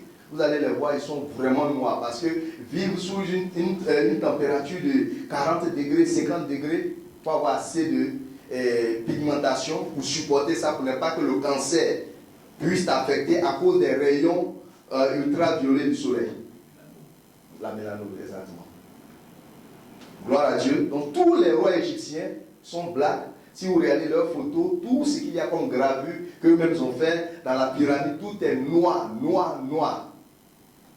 Gloire à Dieu. On va maintenant voir aussi dans Exode chapitre 50 rapidement aux obsèques de Jacob, qui est l'aïeux, qui est le grand patriarche de tous ces gens-là.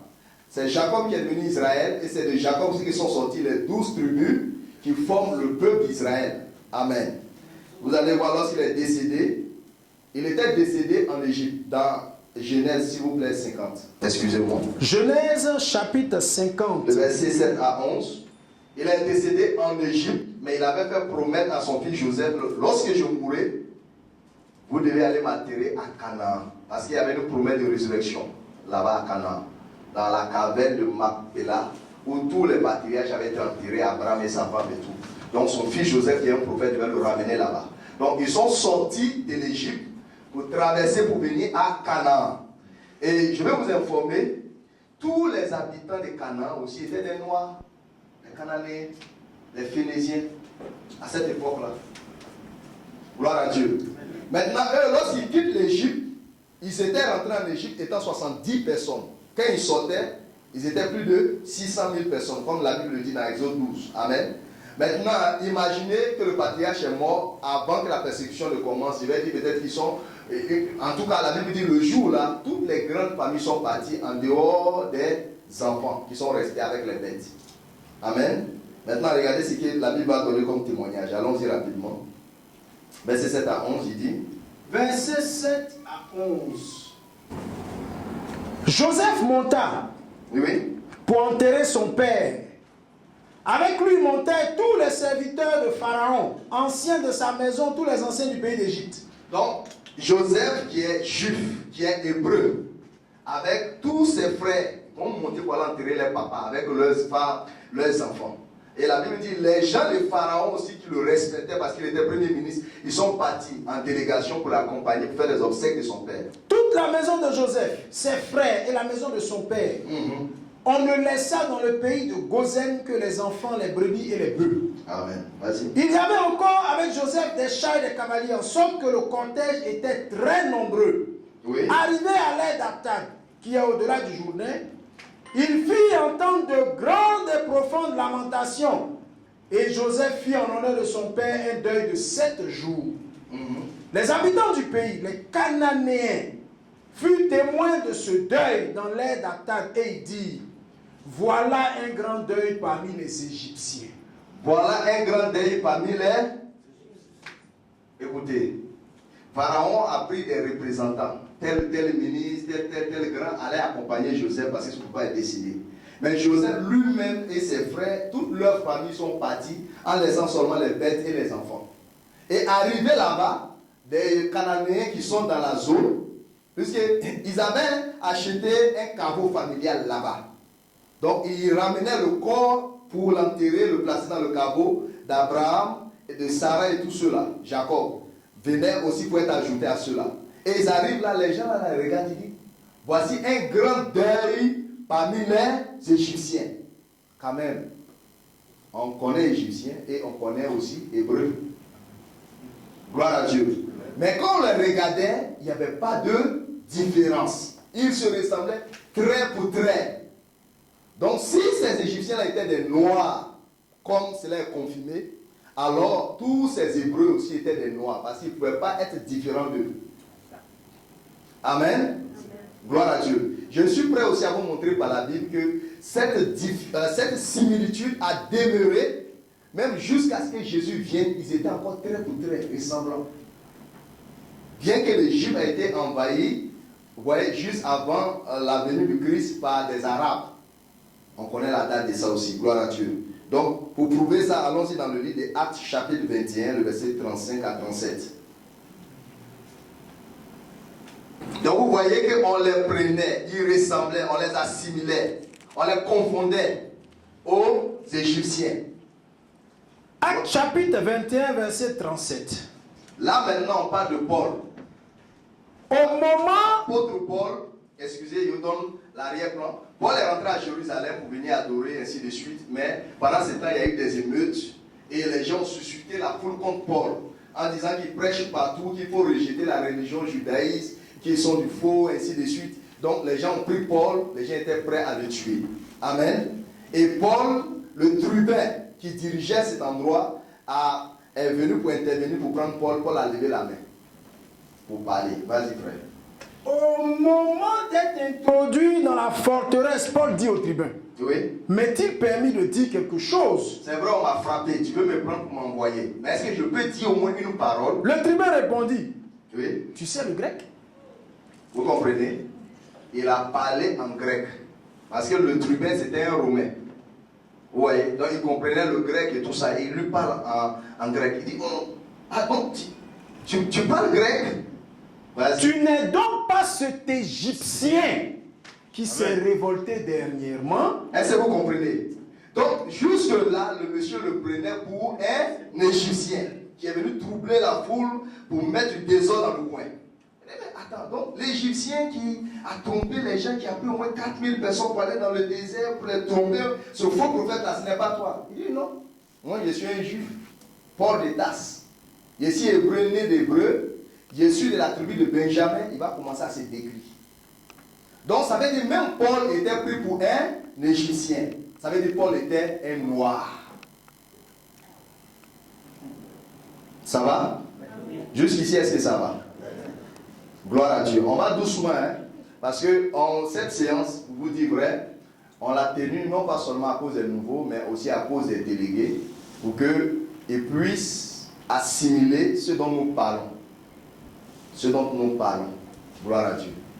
Et vous pouvez croire, accepter quelque chose, mais vous devez être en mesure à un moment donné, non seulement après l'avoir accepté cru, de pouvoir aussi transmettre cela à quelqu'un d'autre ou aider un frère ou une sœur. Parce que l'important de ça, amen, l'important de ça, c'est parce qu'il y a une prophétie dans toute la Bible qui montre que les Noirs et les Hébreux aussi, ils ont un destin commun. Beaucoup de gens ne savent pas ça. Ce qui est arrivé aux Juifs là, parce que les gens veulent vous montrer que les Juifs originellement ils sont noirs. Les Africains aussi qui sont des Noirs, dans la Bible là, ils sont les deux peuples qui ont une même prophétie semblable. Où Dieu a promis de les disperser dans le monde entier, de les frapper, et après, pour Israël, après 400 ans, de les rassembler à nouveau et de les guérir. Et Dieu a promis aussi la même chose dans Ézéchiel 29 au peuple africain, l'Égypte, amen, de les frapper, de les disperser dans toutes les nations, et après 40 ans, de les rassembler de nouveau dans leur pays. Ils ont une même prophétie. Amen. Donc on en parle parce que c'est important que vous compreniez cela. Amen. Donc Paul est pris pour un noir. Maintenant, si Paul est pris pour un noir, je vais dire ceci qui est très important pour vous. Combien connaissent des noirs dans la Bible? Des noirs. Quand vous lisiez autrefois la Bible, toi tu es avec nous. Quand on lisait le Nouveau, même quand vous lisez le Nouveau Testament, parlons du Nouveau Testament d'abord. Simon de Cyrène. C'est bien dit, maman. Ça, c'est le noir que nous tous on connaît dans la Bible, qui a même aidé Jésus à porter sa croix. Mais est-ce que quelqu'un a la photo de Simon de Cyrène ici? Non. Comment nous savons qu'il est un noir? Parce qu'il venait de la Cyrénaïque, qui était carrément ici en Afrique, en Égypte. Amen. Et donc, si vous arrivez à cette conclusion, la Cyrénaïque qui est actuellement le pays de Libye, c'est la Cyrénaïque d'autrefois. Et pour ça, on dit qu'il est noir. Et il n'y a pas un seul prédicateur sur la face de la terre qui peut contredire ça. Tout le monde dit oui, il était noir, il était noir, il était noir, il était noir. Billy Graham, tout le monde en parle. Bon, maintenant, je vais prendre des tests pour vous montrer que si lui, il venait de Cyrénaïque, il était noir, il y a d'autres personnes aussi qui venaient de là-bas, qui sont des hommes très éminents, qui sont dans la Bible, donc qui doivent être des noirs. Mais quand vous lisez la Bible, vous dites que c'est lui seul qui est noir, alors que c'est versé. Au contraire, ce que nous allons faire après avoir écouté ça, vous allez voir qu'il n'y a même pas un seul blanc dans la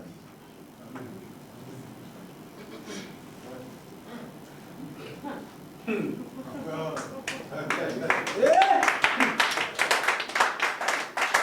Je vous ai montré, on a commencé dans l'Ancien Testament pour venir vous montrer que tous ces Hébreux-là étaient des... Mais si les Hébreux sont noirs, tous les prophètes qui ont écrit la Bible sont quoi? Sont des prophètes hébreux. Maintenant, on va venir au Nouveau Testament où nous on dit on croit en Jésus, qu'on a quitté l'Ancien Testament. On va voir maintenant dans le Nouveau Testament, on parle de quoi? Prenons Acte 18, le verset 24. Vous avez entendu parler d'Apollos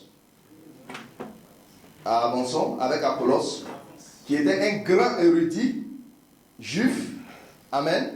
Lisons Acte 18, le verset 24 rapidement. Tu as trouvé cela? Acte 18, verset 24. Avance. Acte, chapitre 18, verset 24. Il est dit, un juif nommé Apollos, originaire d'Alexandrie. Alexandrie, c'est où? Ville d'Égypte fondée en 331 avant Jésus-Christ par Alexandre le Grand. Amen. Elle a été occupée par les Arabes en 638 après Jésus-Christ. Homme éloquent et versé dans les Écritures, vint à Éphèse. Donc Apollos, qui était un grand érudit, voilà où il est né, voilà d'où il venait. C'était un noir. Ça va? Maintenant, on va toucher le gros morceau dans le Nouveau Testament. Prenons Acte 13. Acte 13. Vous êtes prêts? C'est ça qui est le point capital. Acte 13. Acte 13, lisons à partir du verset 1 déjà. À partir du verset 1. Il y avait dans l'église d'Antioche des prophètes et des docteurs. La Bible dit qu'il y avait dans l'église d'Antioche des prophètes et des docteurs. Barnabas. Allons-y, allons-y. Vas-y. Les colonnes de l'église, bon, dans ceux qui étudient bien la Bible, ils savent qu'il y a 3 grandes écoles. Ou bien 3 grands groupes. Il y a le groupe de Jérusalem, l'école de Jérusalem. Pierre, Jean, Jacques, tous ces apôtres-là. Il y a l'église qui est ici, là, qui est à Antioche. Gloire à Dieu. Amen. Et cette église-là est vraiment très importante parce que c'est de là que Paul est sorti. Lui qui a écrit presque tous les épîtres qui sont dans le Nouveau Testament. Romains, Colossiens 1, Colossiens 2, et comme on appelle la même, Éphésiens, Philippiens, 1 Thessaloniciens, 2 Thessaloniciens, Tite, 1 Timothée, 2 Timothée, Hébreux, tout ça c'est Paul. Gloire à Dieu. Maintenant vous allez voir où il se trouvait. La Bible dit, il y avait des prophètes et des docteurs. Maintenant on va commencer à les citer. Barnabas. Barnabas, arrête-toi d'abord.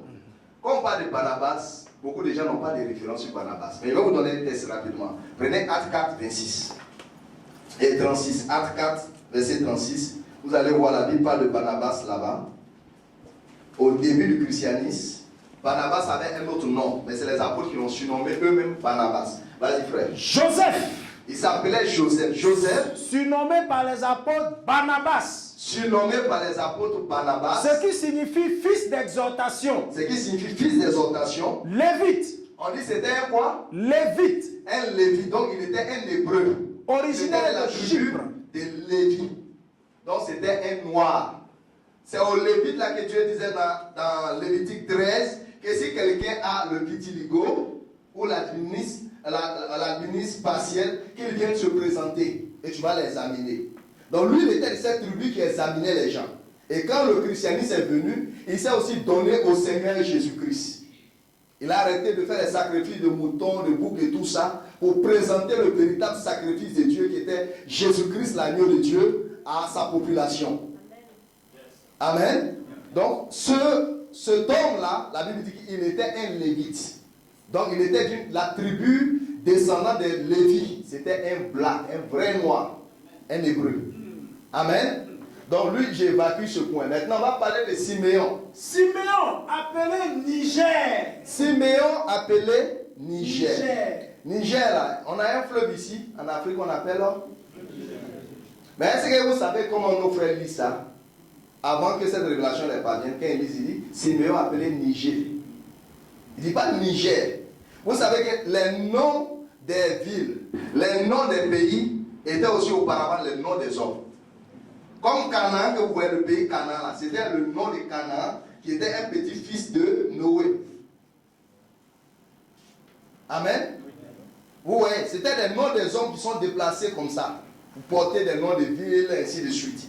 Donc, Siméon appelé Niger. Mais maintenant, Siméon, Niger, si vous allez étudier dans le dictionnaire biblique, je vais vous donner la définition ici. Dictionnaire interlinéaire grec-français.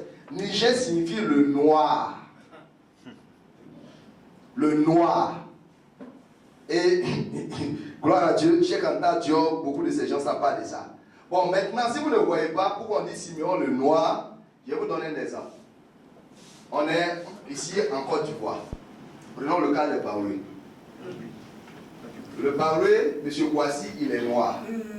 Mais au village, on dit Kouassi blé. C'est-à-dire famille, les enfants qui sont nés dans la famille là. Nous, on est noirs. Mais Kouassi blé, c'est-à-dire Kouassi est plus noir que les autres. Donc Kouassi le noir. Vous voyez un peu que Kouassi le noir. Il y en avait aussi pour le mettre de très chill ici. Donc on met l'accent là-dessus pour dire que sa tête est différente des autres. Mais malgré tout, il n'en demeure pas qu'il soit un noir comme les autres, mais il est plus noir que les autres frères qui sont aussi noirs. Donc Niger et Siméon, appelé Niger, ça veut dire Siméon le noir.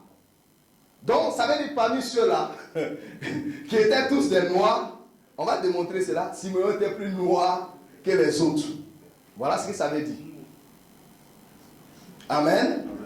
Bon, je vais vous donner maintenant des citations de Cheikh Anta Diop dans Antériorité des civilisations nègres à la page 278, 279. Il va expliquer les terminologies M, comme Sem, EM, comme Ham. Il dit, comme Kem. Il dit en égyptien ancien comme en hébreu, ça signifie noir, ça signifie chaleur. Donc comme vous voyez, Manahem, comme le dernier nom ici, Manahem, dans d'autres versions, c'est Manahem, ou bien Manahem, ça veut dire encore un homme noir. Donc Sem était noir, Kam était noir. Mais quand on parle des enfants de Noé, on a l'impression que c'est Cam seul qui était noir. Sem là, il était, je ne sais pas si c'est jaune, quelque chose comme ça. Et puis Japhet était une autre couleur. Monsieur Noé et Madame Noé étaient tous des noirs. Et je vous ai parlé des deux lignées de Jésus. En fait, des deux versets qui parlent des lignées. Il y a un verset qui commence d'Abraham, dans Matthieu 1, au verset 16, qui commence d'Abraham pour terminer à Joseph. Dans Luc 3, cette généalogie commence de Joseph pour remonter jusqu'à Adam. Donc c'est de cette lignée-là qu'il est descendu. Donc lui peut pas être noir et ses parents sont blancs. Vous comprenez un peu? Mais comme je vous ai dit, un homme noir peut mettre au monde un homme blanc. Parce qu'il a ça dans ses gènes. Mais l'homme blanc ne peut pas faire le cas contraire. Amen. Donc, regardez, on a Barnabas qui était un lévite, un hébreu. Amen. Donc, un noir, Siméon appelé Siméon le noir. Maintenant, on a aussi Lysius de Cyrène. Si Simon de Cyrène était un noir, vous comprenez aussi que monsieur Lysius de Cyrène était aussi noir. On a Manahen, comme il vient de vous dire que Cheikh Anta Diop dit à la page 278-279 de antériorité des civilisations nègres, que Hem ou Ham en hébreu ancien comme en égyptien ancien, ça veut dire noir, chaleur. Ça veut dire même Manahen était aussi un noir. Gloire à Dieu. Amen. Si tous les fondateurs de l'église, des prophètes et des docteurs étaient des noirs, et que c'est avec cela que Dieu a bâti le christianisme, c'est avec cela que Dieu a implanté le christianisme originel, comme on peut nous dire aujourd'hui que les noirs, on ne trouve aucune trace de noir dans la Bible.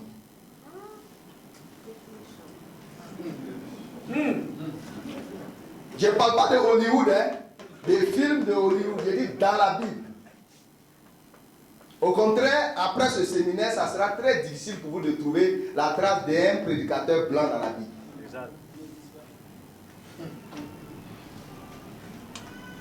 Amen. C'est un gros mensonge, mais le temps est arrivé où on doit restituer la vérité pour que vous compreniez que Dieu n'a aucun problème avec la couleur de notre peau.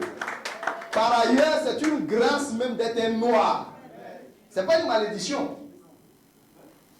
C'était une fausse doctrine qui a été inventée pour soumettre, pour dominer les gens en disant aux gens que c'est cette chose-là qui a rendu notre couleur de peau noire. Non. Amen. Adam était noir. Ève aussi était noire. Combien savent ça?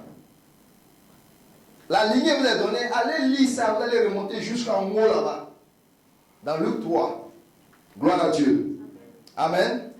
Alors, bien aimé, il y a beaucoup d'écrivains qui en ont parlé. Je vais prendre par exemple celui-là. Prends Atu, Talmage, Abeneti, à la page 7. À la page 7, il a dit quelque chose qui est important. Regardez le titre de son livre. Le Jew est nègre. Le juif est nègre, est noir. Les gens ne savent pas ça. Les gens pensent que le juif originel, c'est un blanc. Vous savez, la traite négrière qui s'est produite, actuellement on est en train de prêcher sur ce sujet-là, au palais du réveil des Noirs, et le retour des afro-descendants. On est en train de montrer que c'est les Noirs d'Afrique, et les Juifs qui avaient fui les déportations, qui sont venus se cacher chez leurs frères africains, ici, qui ont été pris ensemble pour être déportés aux États-Unis, en Jamaïque, dans toutes ces îles-là. C'est les Noirs et les Juifs. Parce que je vous ai dit tout à l'heure qu'ils ont un destin commun. Il y a une prophétie qui les concerne ensemble. Amen. Donc ils sont descendus se cacher ici. Beaucoup de gens ici ne savent pas ça. Mais aujourd'hui, par la grâce de Dieu, le sujet est en train d'être remué. Des grands hommes de Dieu comme le docteur Dion ont fait des travaux là-dessus. Pour montrer même que les dents qui sont ici, les Yacouba, ce sont des Juifs. Si vous ne pouvez pas accepter, Dieu te bénisse, homme de Dieu. Amen. Si vous ne pouvez pas accepter que les Juifs sont noirs, ça serait difficile pour vous de croire que des dents qui sont des gens que nous on appelle ivoiriens ici, qui sont des blancs comme nous, ils sont des juifs. Il faut d'abord voir auparavant que les juifs sont noirs pour pouvoir comprendre comment la population ici, ils ont pu se dissimuler, se confondre, se cacher. Parce qu'ils ont été déportés en Assyrie et à Babylone. Finalement, ils sont descendus, ils ont fui. Il y a des tribus qui ont fui. Les premiers à fuir, c'était les Danites. Amen. Et ils sont descendus ici. Mais en transitant par l'Éthiopie. Docteur Dion a fait des recherches dessus. Et c'est vrai. Actuellement, beaucoup d'afro-descendants sont en train de faire des tests d'ADN. Vous savez qu'au Ghana, tout près ici, là, il y a beaucoup d'Américains noirs qui sont revenus. Ils ont fait les tests d'ADN, on leur dit qu'ils sont originaires du Ghana. Au Congo, les frères ont commencé à faire ça. Mais ils vont découvrir dans leur sang que non, ils viennent d'ici. Mais à partir d'ici, ils se sont retrouvés ici comment? Il y a d'autres qui sont originaires d'Afrique réellement. Mais par contre, la grande partie de ces juifs noirs-là sont descendus depuis la Mésopotamie, la Palestine actuelle, pour venir se cacher ici. Ils ont pu se cacher ici parce qu'Israël et l'Égypte, autrefois, n'étaient jamais en conflit. L'Égypte était le protecteur d'Israël. Et c'est parce que l'Égypte était une terre d'asile, de protection, que Dieu, quand il s'est énervé qu'il voulait frapper Israël, et Israël a dit, si Dieu veut me frapper, moi je ne vais pas rester à la maison. Je vais fuir pour aller me cacher en Égypte. Et comme ils viennent en Égypte, que l'Égypte les reçoit, Dieu prend la même chicotte là, il dit, et toi, et ceux qui veulent vous protéger, je vous mélange, vous deux, même sort. Voilà comment l'Afrique s'est retrouvée dans l'esclavage. Il y a beaucoup de thèses dans la Bible, je vais vous donner ça. Mais Talmage, il va nous dire quelque chose à la page 7. Il va dire, page 7, on a souligné cela. Page 7. Oui, oui, ici. Oui. En anglais. Hein? Oui, c'est en anglais, ici.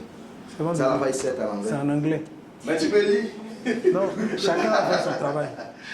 Amen. C'est la servante de Dieu Tabitha, déléguée de Bassam. Que Dieu la bénisse. En anglais. Voilà.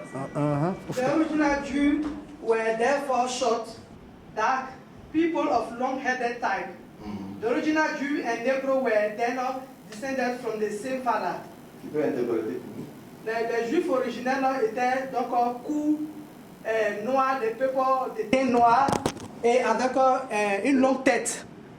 Une longue tête. Les Juifs originels étaient des noirs. Non. Ils descendaient. The original Jews and Negro were then descended, and les Juifs originels et les Noirs descendaient donc du même père. Est-ce que vous comprenez quelque chose? Le Juif originel et le Noir black d'Afrique, là, ils descendent de deux du même père. Ils sont les deux Noirs. Dieu vous bénisse. Merci beaucoup, ma soeur. Nous voulons enlever cette confusion-là dans l'esprit des gens. Parce que ce qu'on a reçu jusqu'ici, c'est ce qu'on appelle le christianisme colonial, l'évangile colonial. On a blanchi tous les personnages qui sont dans la Bible pour montrer que être noir, c'est une malédiction, que tous les hommes de Dieu que Dieu a utilisés sont des noirs. Le plus grand personnage de l'Ancien Testament, Moïse, il est né en Égypte, il a fait 40 ans en Égypte, amen. Il était un vrai noir, un black, gloire à Dieu, et il a servi Dieu. Mais aujourd'hui, toutes les représentations que vous allez voir dans Hollywood, c'est un Moïse blanc. Ce n'est pas un Moïse noir. Amen. C'est une grave erreur. Gloire à Dieu. Et nous voulons rectifier ça parce que la Bible a dit dans le livre de Daniel qu'au temps de la fin, plusieurs vont lire le livre et la connaissance augmentera. Gloire à Dieu. Ailleurs, il est écrit dans Joël 2, amen, que mon peuple ne sera plus jamais dans la confusion. Amen. Maintenant, je vous pose une question. Il y en a qui disent souvent, quand nous exposons sur ce thème, quelle différence ça fait de savoir que Jésus est noir? Quelle différence ça fait? Moi, je vais vous retourner la question, simplement. Quand on nous a présenté le Jésus blanc, qui n'était pas parenté à nous, qui n'avait rien à voir avec nous, mais quand on nous a dit qu'il était le sauveur de l'humanité, combien d'entre nous ne l'ont pas cru? Non, on a accepté cela. Et nous avons dit merci à Dieu. Nous avons continué à prier à son nom. Nous avons obtenu des résultats. Amen. Mais regardez aujourd'hui. Supposons que vous sachiez que pendant que vous êtes assis ici, que l'homme qui dirige par exemple le pays est parenté vraiment naturellement à vous. Il vient de votre région. Abidjan ici, là, vous savez, c'est qu'on a eu à voir. Quand le pouvoir était dans les mains des Baoulés, on a vu. Quand c'est parti chez les... Non, avant d'arriver chez les BT. Chez les Yakuba. Chez Guy Robert. On a vu aussi ce que ça produit. Ça donne une fierté de savoir que lui qui a l'autorité, il n'est pas différent de vous, il est de votre région. Pour que les Blancs puissent faire ce qu'ils ont fait dans la colonisation, c'est parce qu'ils ont réussi à convaincre les gens que Dieu était blanc. Que le fait d'être noir, c'est parce qu'on était maudit, qu'on était dans cette condition. Et avec ça, nos parents ont toujours cru. C'est ce qui fait qu'aujourd'hui, nos mamans ne veulent pas rester noires, être belles. Pourtant, la Bible dit dans le livre des Cantiques, je suis noire, mais je suis belle. Et je suis belle. Et je suis belle. Amen. Et bien aujourd'hui, on paye les produits, on fait tout ce qu'on peut pour changer notre coloration parce qu'on n'est pas content de ce qu'on est, de ce que Dieu a fait de nous. Or, la couleur noire, c'est la couleur originelle. C'est la couleur que Jésus lui-même l'a portée quand il était sur cette terre. Je vais plus loin pour vous dire que Dieu au ciel est noir. Combien savent ça?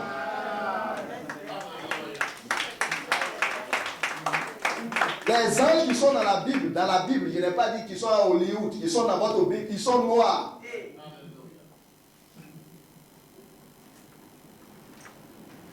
Si vous savez ça, vous allez vous aimer, vous serez content de dire, ah, donc Dieu ne m'a pas maudit. Il a bien fait de me créer comme ça.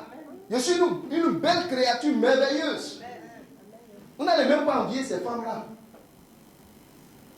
La dépigmentation qui envoie des maladies, des cancers, beaucoup de choses. À nos mamans, à nos soeurs, c'est dû à ça. Parce qu'il y a un complexe d'infériorité. Quand on voit la peau blanche, on tremble. Mais l'heure est arrivée où la vérité vous rétablit et vous donne la fierté que Dieu vous a donnée dans son programme de rédemption. Amen. Que le nom du Seigneur soit béni. Alors, je vais m'arrêter bientôt. Il y a tellement à dire sur ce sujet. Amen. Mais je dirais ceci. En tant que croyants, nous avons la responsabilité par la commission de l'évangile de rectifier ce qui est faux. Tu ne peux pas être un pasteur, connaître ce qui est vrai et dire le contraire à ton peuple. Si tu le fais, c'est un poison. La Bible dit dans Romains 1, le verset 18 à 19, que la colère de Dieu se révèle du ciel contre toute impiété, toute injustice des hommes qui retient la vérité captive. Toi, tu sais ce qui est vrai, mais tu enseignes le faux. Et vous savez que dans les grandes cathédrales en Europe, vous savez ce qu'ils font. Quand les gens vont pour prier à la messe, à l'extérieur, au palier extérieur, dans les églises catholiques, on met une Marie blanche avec un bébé blanc. Maintenant, les sœurs et les prêtres, ils descendent en bas, ils ont des salles, en bas dans le couvent là-bas, et ils ont quoi? Une statue de Marie noire avec un Jésus noir. C'est devant ça, eux prient. Voilà. Ça, c'est au Vatican. Regardez même le pape. Le pape lui-même. Ça, ce n'est pas l'ancien pape, même jusqu'au nouveau pape qui est là actuellement, regardez, dans sa main. Si ça, c'était une malédiction, lui fait quoi avec? Je ne parle pas de la statue, je parle de la couleur de la statue, dans ce cas. Si c'est une malédiction, lui fait quoi avec? Et ça y est à Rome. Gloire à Dieu. Vous allez voir dans tous les temps, c'est là-bas. Mais c'est le noir, on ne veut pas voir, c'est le noir, on ne veut pas sentir. Quand on fait les messages subliminaux, Satan est représenté en noir. Et Jésus est représenté en blanc. Même l'archange Michel, il est représenté en blanc. Et puis Satan qui l'attend d'écraser, il est noir. Et si les gens savaient que c'était le contraire. Vous savez qu'au Congo, il y a une jeune femme qui a fait un chant que l'église catholique a interdit. Et ça a créé des problèmes. Vous connaissez cette chanson, c'est sur Facebook partout. Vous avez écouté la chanson. Elle dit, hé Dieu, pourquoi? Pourquoi? Nous, nos ancêtres là, c'est les idoles seulement. Mais les mêmes idoles qu'on adore là, on trouve ça dans l'église catholique. Il n'y a pas de problème pour ça. Mais parce que pour nous là, tout est noir. Eux, les idoles, tout est blanc. Mais pourquoi, oh Dieu, pourquoi eux, tous les saints qui sont dans la Bible sont blancs? Tous les anges sont blancs. Le sauveur est blanc. Qu'est-ce qu'on t'a fait? Eh Dieu, quel jour on va découvrir cela? Elle a chanté ce chant et le Vatican a créé scandale. Il a demandé aux évêques d'interdire le chant. Mais regardez, si elle savait la réalité de la Bible, que c'est un gros mensonge, que tous les acteurs, les saints de Dieu, les anges de Dieu, et tout ce qui représente Dieu dans la Bible ici, c'est des noirs. Si elle savait ça, est-ce qu'elle chanterait ça? Quand vous présentez l'évangile, je vous explique l'importance de ce thème. Quand vous présentez cet évangile à nos frères, à nos parents, il dit que c'est quoi? Un livre des blancs. C'est un message des blancs. Donc c'est un gros mensonge. Est-ce que les blancs connaissent d'autres? Mais dans la Bible, on parle de d'autres. Est-ce que les blancs connaissent libation? Mais dans la Bible, on parle de libation. Dans la Bible, on parle de libation. On parle des sacrifices des animaux. Est-ce que les blancs connaissent ça? Ce n'est pas une religion des blancs ou des noirs. C'est Dieu qui s'est révélé. Mais on va regarder la plupart de toutes les exigences de Dieu, ça tisse chez les noirs. On trouve la trace chez les noirs. Chez les blancs, rien. Amen. Gloire à Dieu. Donc, sincèrement, la liste est longue. Vous allez dans certaines régions, le 7e jour, on ne travaille pas. On ne va pas au champ. Ça, c'est sabbat chez les Juifs. Il y a des tribus perdues d'Israël qui sont ici, qui ne savent pas. Quand vous les demandez pourquoi vous ne travaillez pas le 7e jour, ils disent, ah, c'est comme ça. Dans notre tradition, on ne travaille pas. Mais c'est ce que les Juifs faisaient. Amen. La liste est longue. La circoncision chez les Danites. Et même chez tous les peuples africains, on fait la circoncision. Bon. Hein? Merci. Oui, on ne circoncis pas. Amen. Chez les Blancs, on ne circoncis pas. Chez les Français, non. Or, c'était ça le pacte de Dieu avec Abraham. Tout mâle né dans la maison de la foi devait être circoncis le 8e jour. Le frère a mis des versets pour ça. Les tresses. Vous lisez dans la Bible. Ne vous parlez pas des tresses. 1 Pierre 3:3. Ça veut dire quoi? Les gens à qui il parlait là, c'était ça qu'ils faisaient. Vous avez trouvé ça chez les Blancs. Ils peuvent même parler chez eux quand ils mettent ensemble. Ça se défait. Donc, nous devons redresser notre pensée. Amen. L'Afrique et Israël sont ensemble. Je termine avec Ésaïe 19 qui a dit, les Égyptiens et les Africains, au temps de la fin, ils iront ensemble, ils vont adorer l'Éternel. Et qu'au temps de la fin, lisons cela, l'Afrique serait appelée le peuple de Dieu. Ésaïe 19. chapitre 19. Terminons avec ça. À partir du verset 18. Oui. Non, lisons au verset 19 déjà. 19. En ce même temps, Oui. il y aura un autel à l'Éternel au milieu du pays d'Égypte. C'est ce qui se passe maintenant. Pendant que l'Europe a rejeté l'évangile, tous les grandes cathédrales deviennent aujourd'hui des endroits de musées, des salles de spectacle et tout. Chez nous ici en Afrique, c'est le contraire qui se passe. Même les bars, ça devient des lieux de culte. Dans les rues, actuellement à Abidjan, les prédicateurs partout, avec des babes, des micros qui prêchent. Ça peut être vrai comme faux, mais Jésus, Jésus, Jésus. Et pendant ce temps, là-bas, toutes les grandes églises, homosexualité, pédérastie, pédophilie, tout ce qui est malédiction, qui est maudit par Dieu, c'est ce qu'ils font actuellement. Ils deviennent littéralement Sodome et Gomorrhe.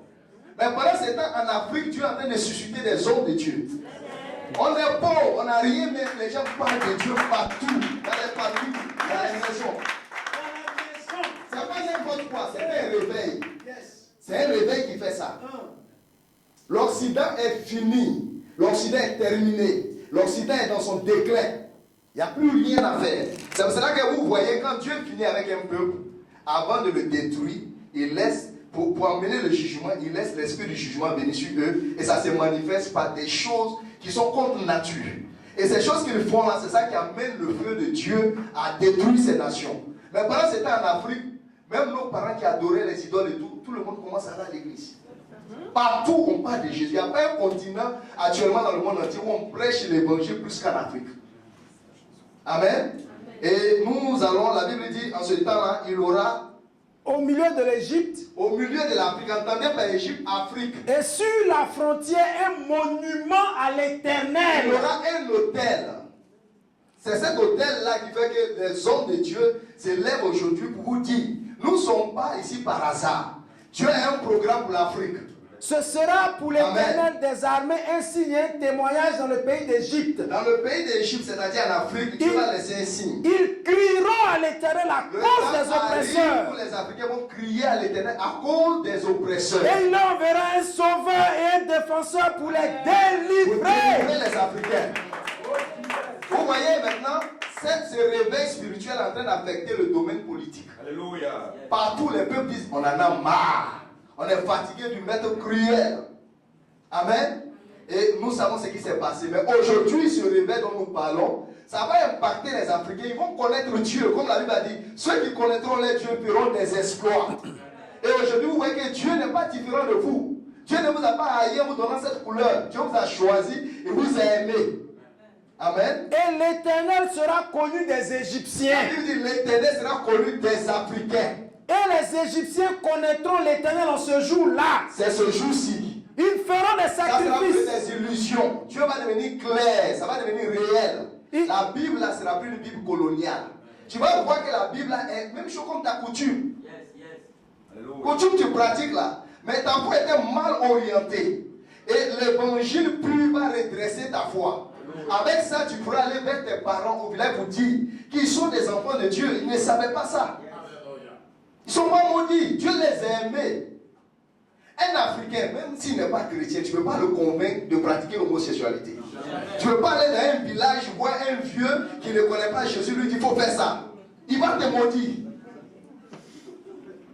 Et l'Éternel sera Amen. connu des Égyptiens. L'Éternel sera connu des Africains. Et les Égyptiens connaîtront l'Éternel en ces jours-là. En ce jour-ci, Ils feront des sacrifices et des offrandes. Amen. Ils Oh, feront les des sacrifices. vœux à l'Éternel, les Et les accompliront. accompliront. Maintenant, suivez bien. Et si l'Éternel frappera les Égyptiens, Dieu nous a frappés. Il à les la traite frappera, négrière, mais- par le néocolonialisme et de toutes ces choses qu'on a subies. Mais après nous avoir frappés, il y a une prophétie de guérison ici. mais il les guérira. Mais l'Éternel guérira les Africains. Ils se convertiront à l'Éternel, C'est le temps de la guérison qui est arrivé. qui les exaucera et C'est les que Dieu est guérira. positionné dans Hey! la parole.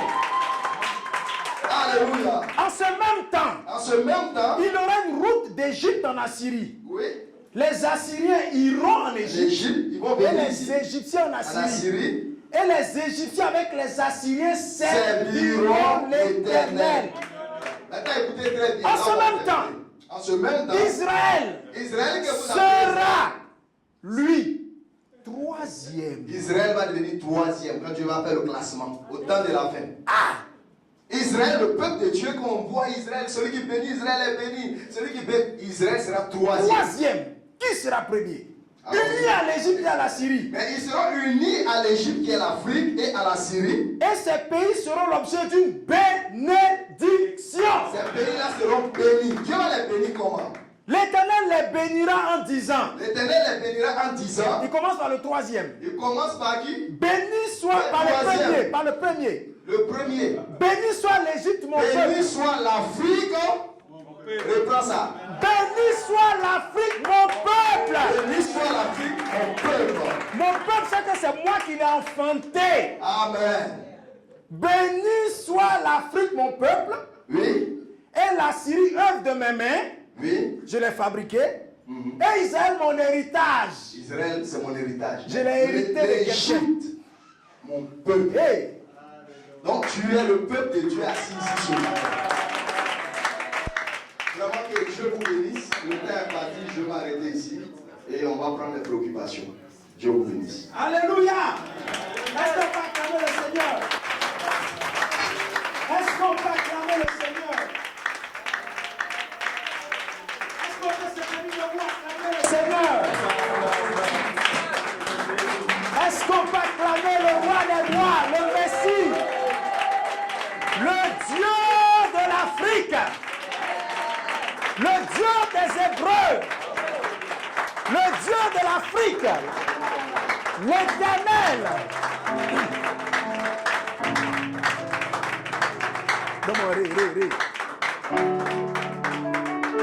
Qu'il est bon, qu'il est doux pour des frères de demeurer ensemble. Qu'il est bon, qu'il est doux pour des frères de demeurer ensemble. Car c'est là que Dieu déverse sa bénédiction en abondance. Car c'est là que Dieu déverse sa bénédiction en abondance. Il est bon, l'Éternel, le Dieu des Hébreux, le roi des rois. Il est bon, l'Éternel,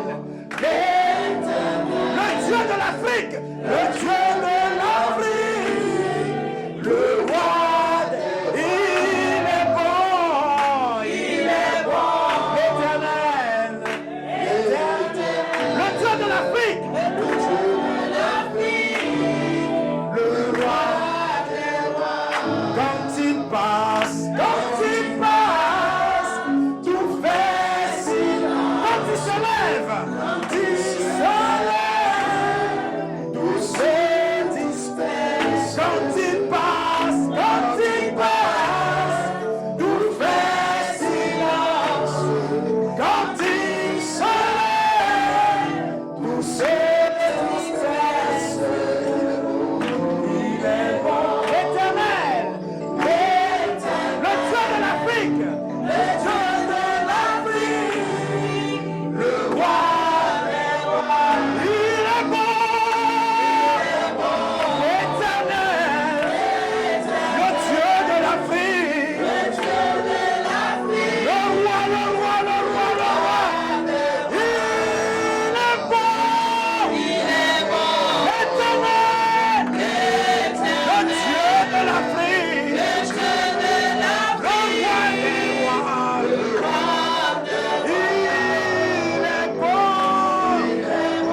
l'Éternel, le Dieu de l'Afrique, le roi des rois. Oh, il est bon, l'Éternel, le Dieu de l'Afrique, oh, le roi des rois. Quand il passe, tout fait silence. Quand il se lève, tout se disperse. Quand il passe, tout fait silence. Quand il se lève, tout se disperse. Oh, commence à adorer le Seigneur. Dis Éternel, tu es bon. Tu es le Dieu d'Abraham. Tu es le Dieu de mes ancêtres. Tu es notre Dieu. Tu es le roi des rois. Tu n'as pas changé. Tu n'es pas blanc. Nous le savons. Tu es comme nous. Alléluia. Merci Père éternel. Oh, béni sois-tu Seigneur. Béni sois-tu roi des rois. C'est toi que nous bénissons ce soir. Tu es le Dieu des cieux. Nous te rendons grâce Seigneur. Oh merci Adonai. Oh merci. Alléluia. Est-ce que tu peux acclamer ce roi des rois? Hey! Acclame-le.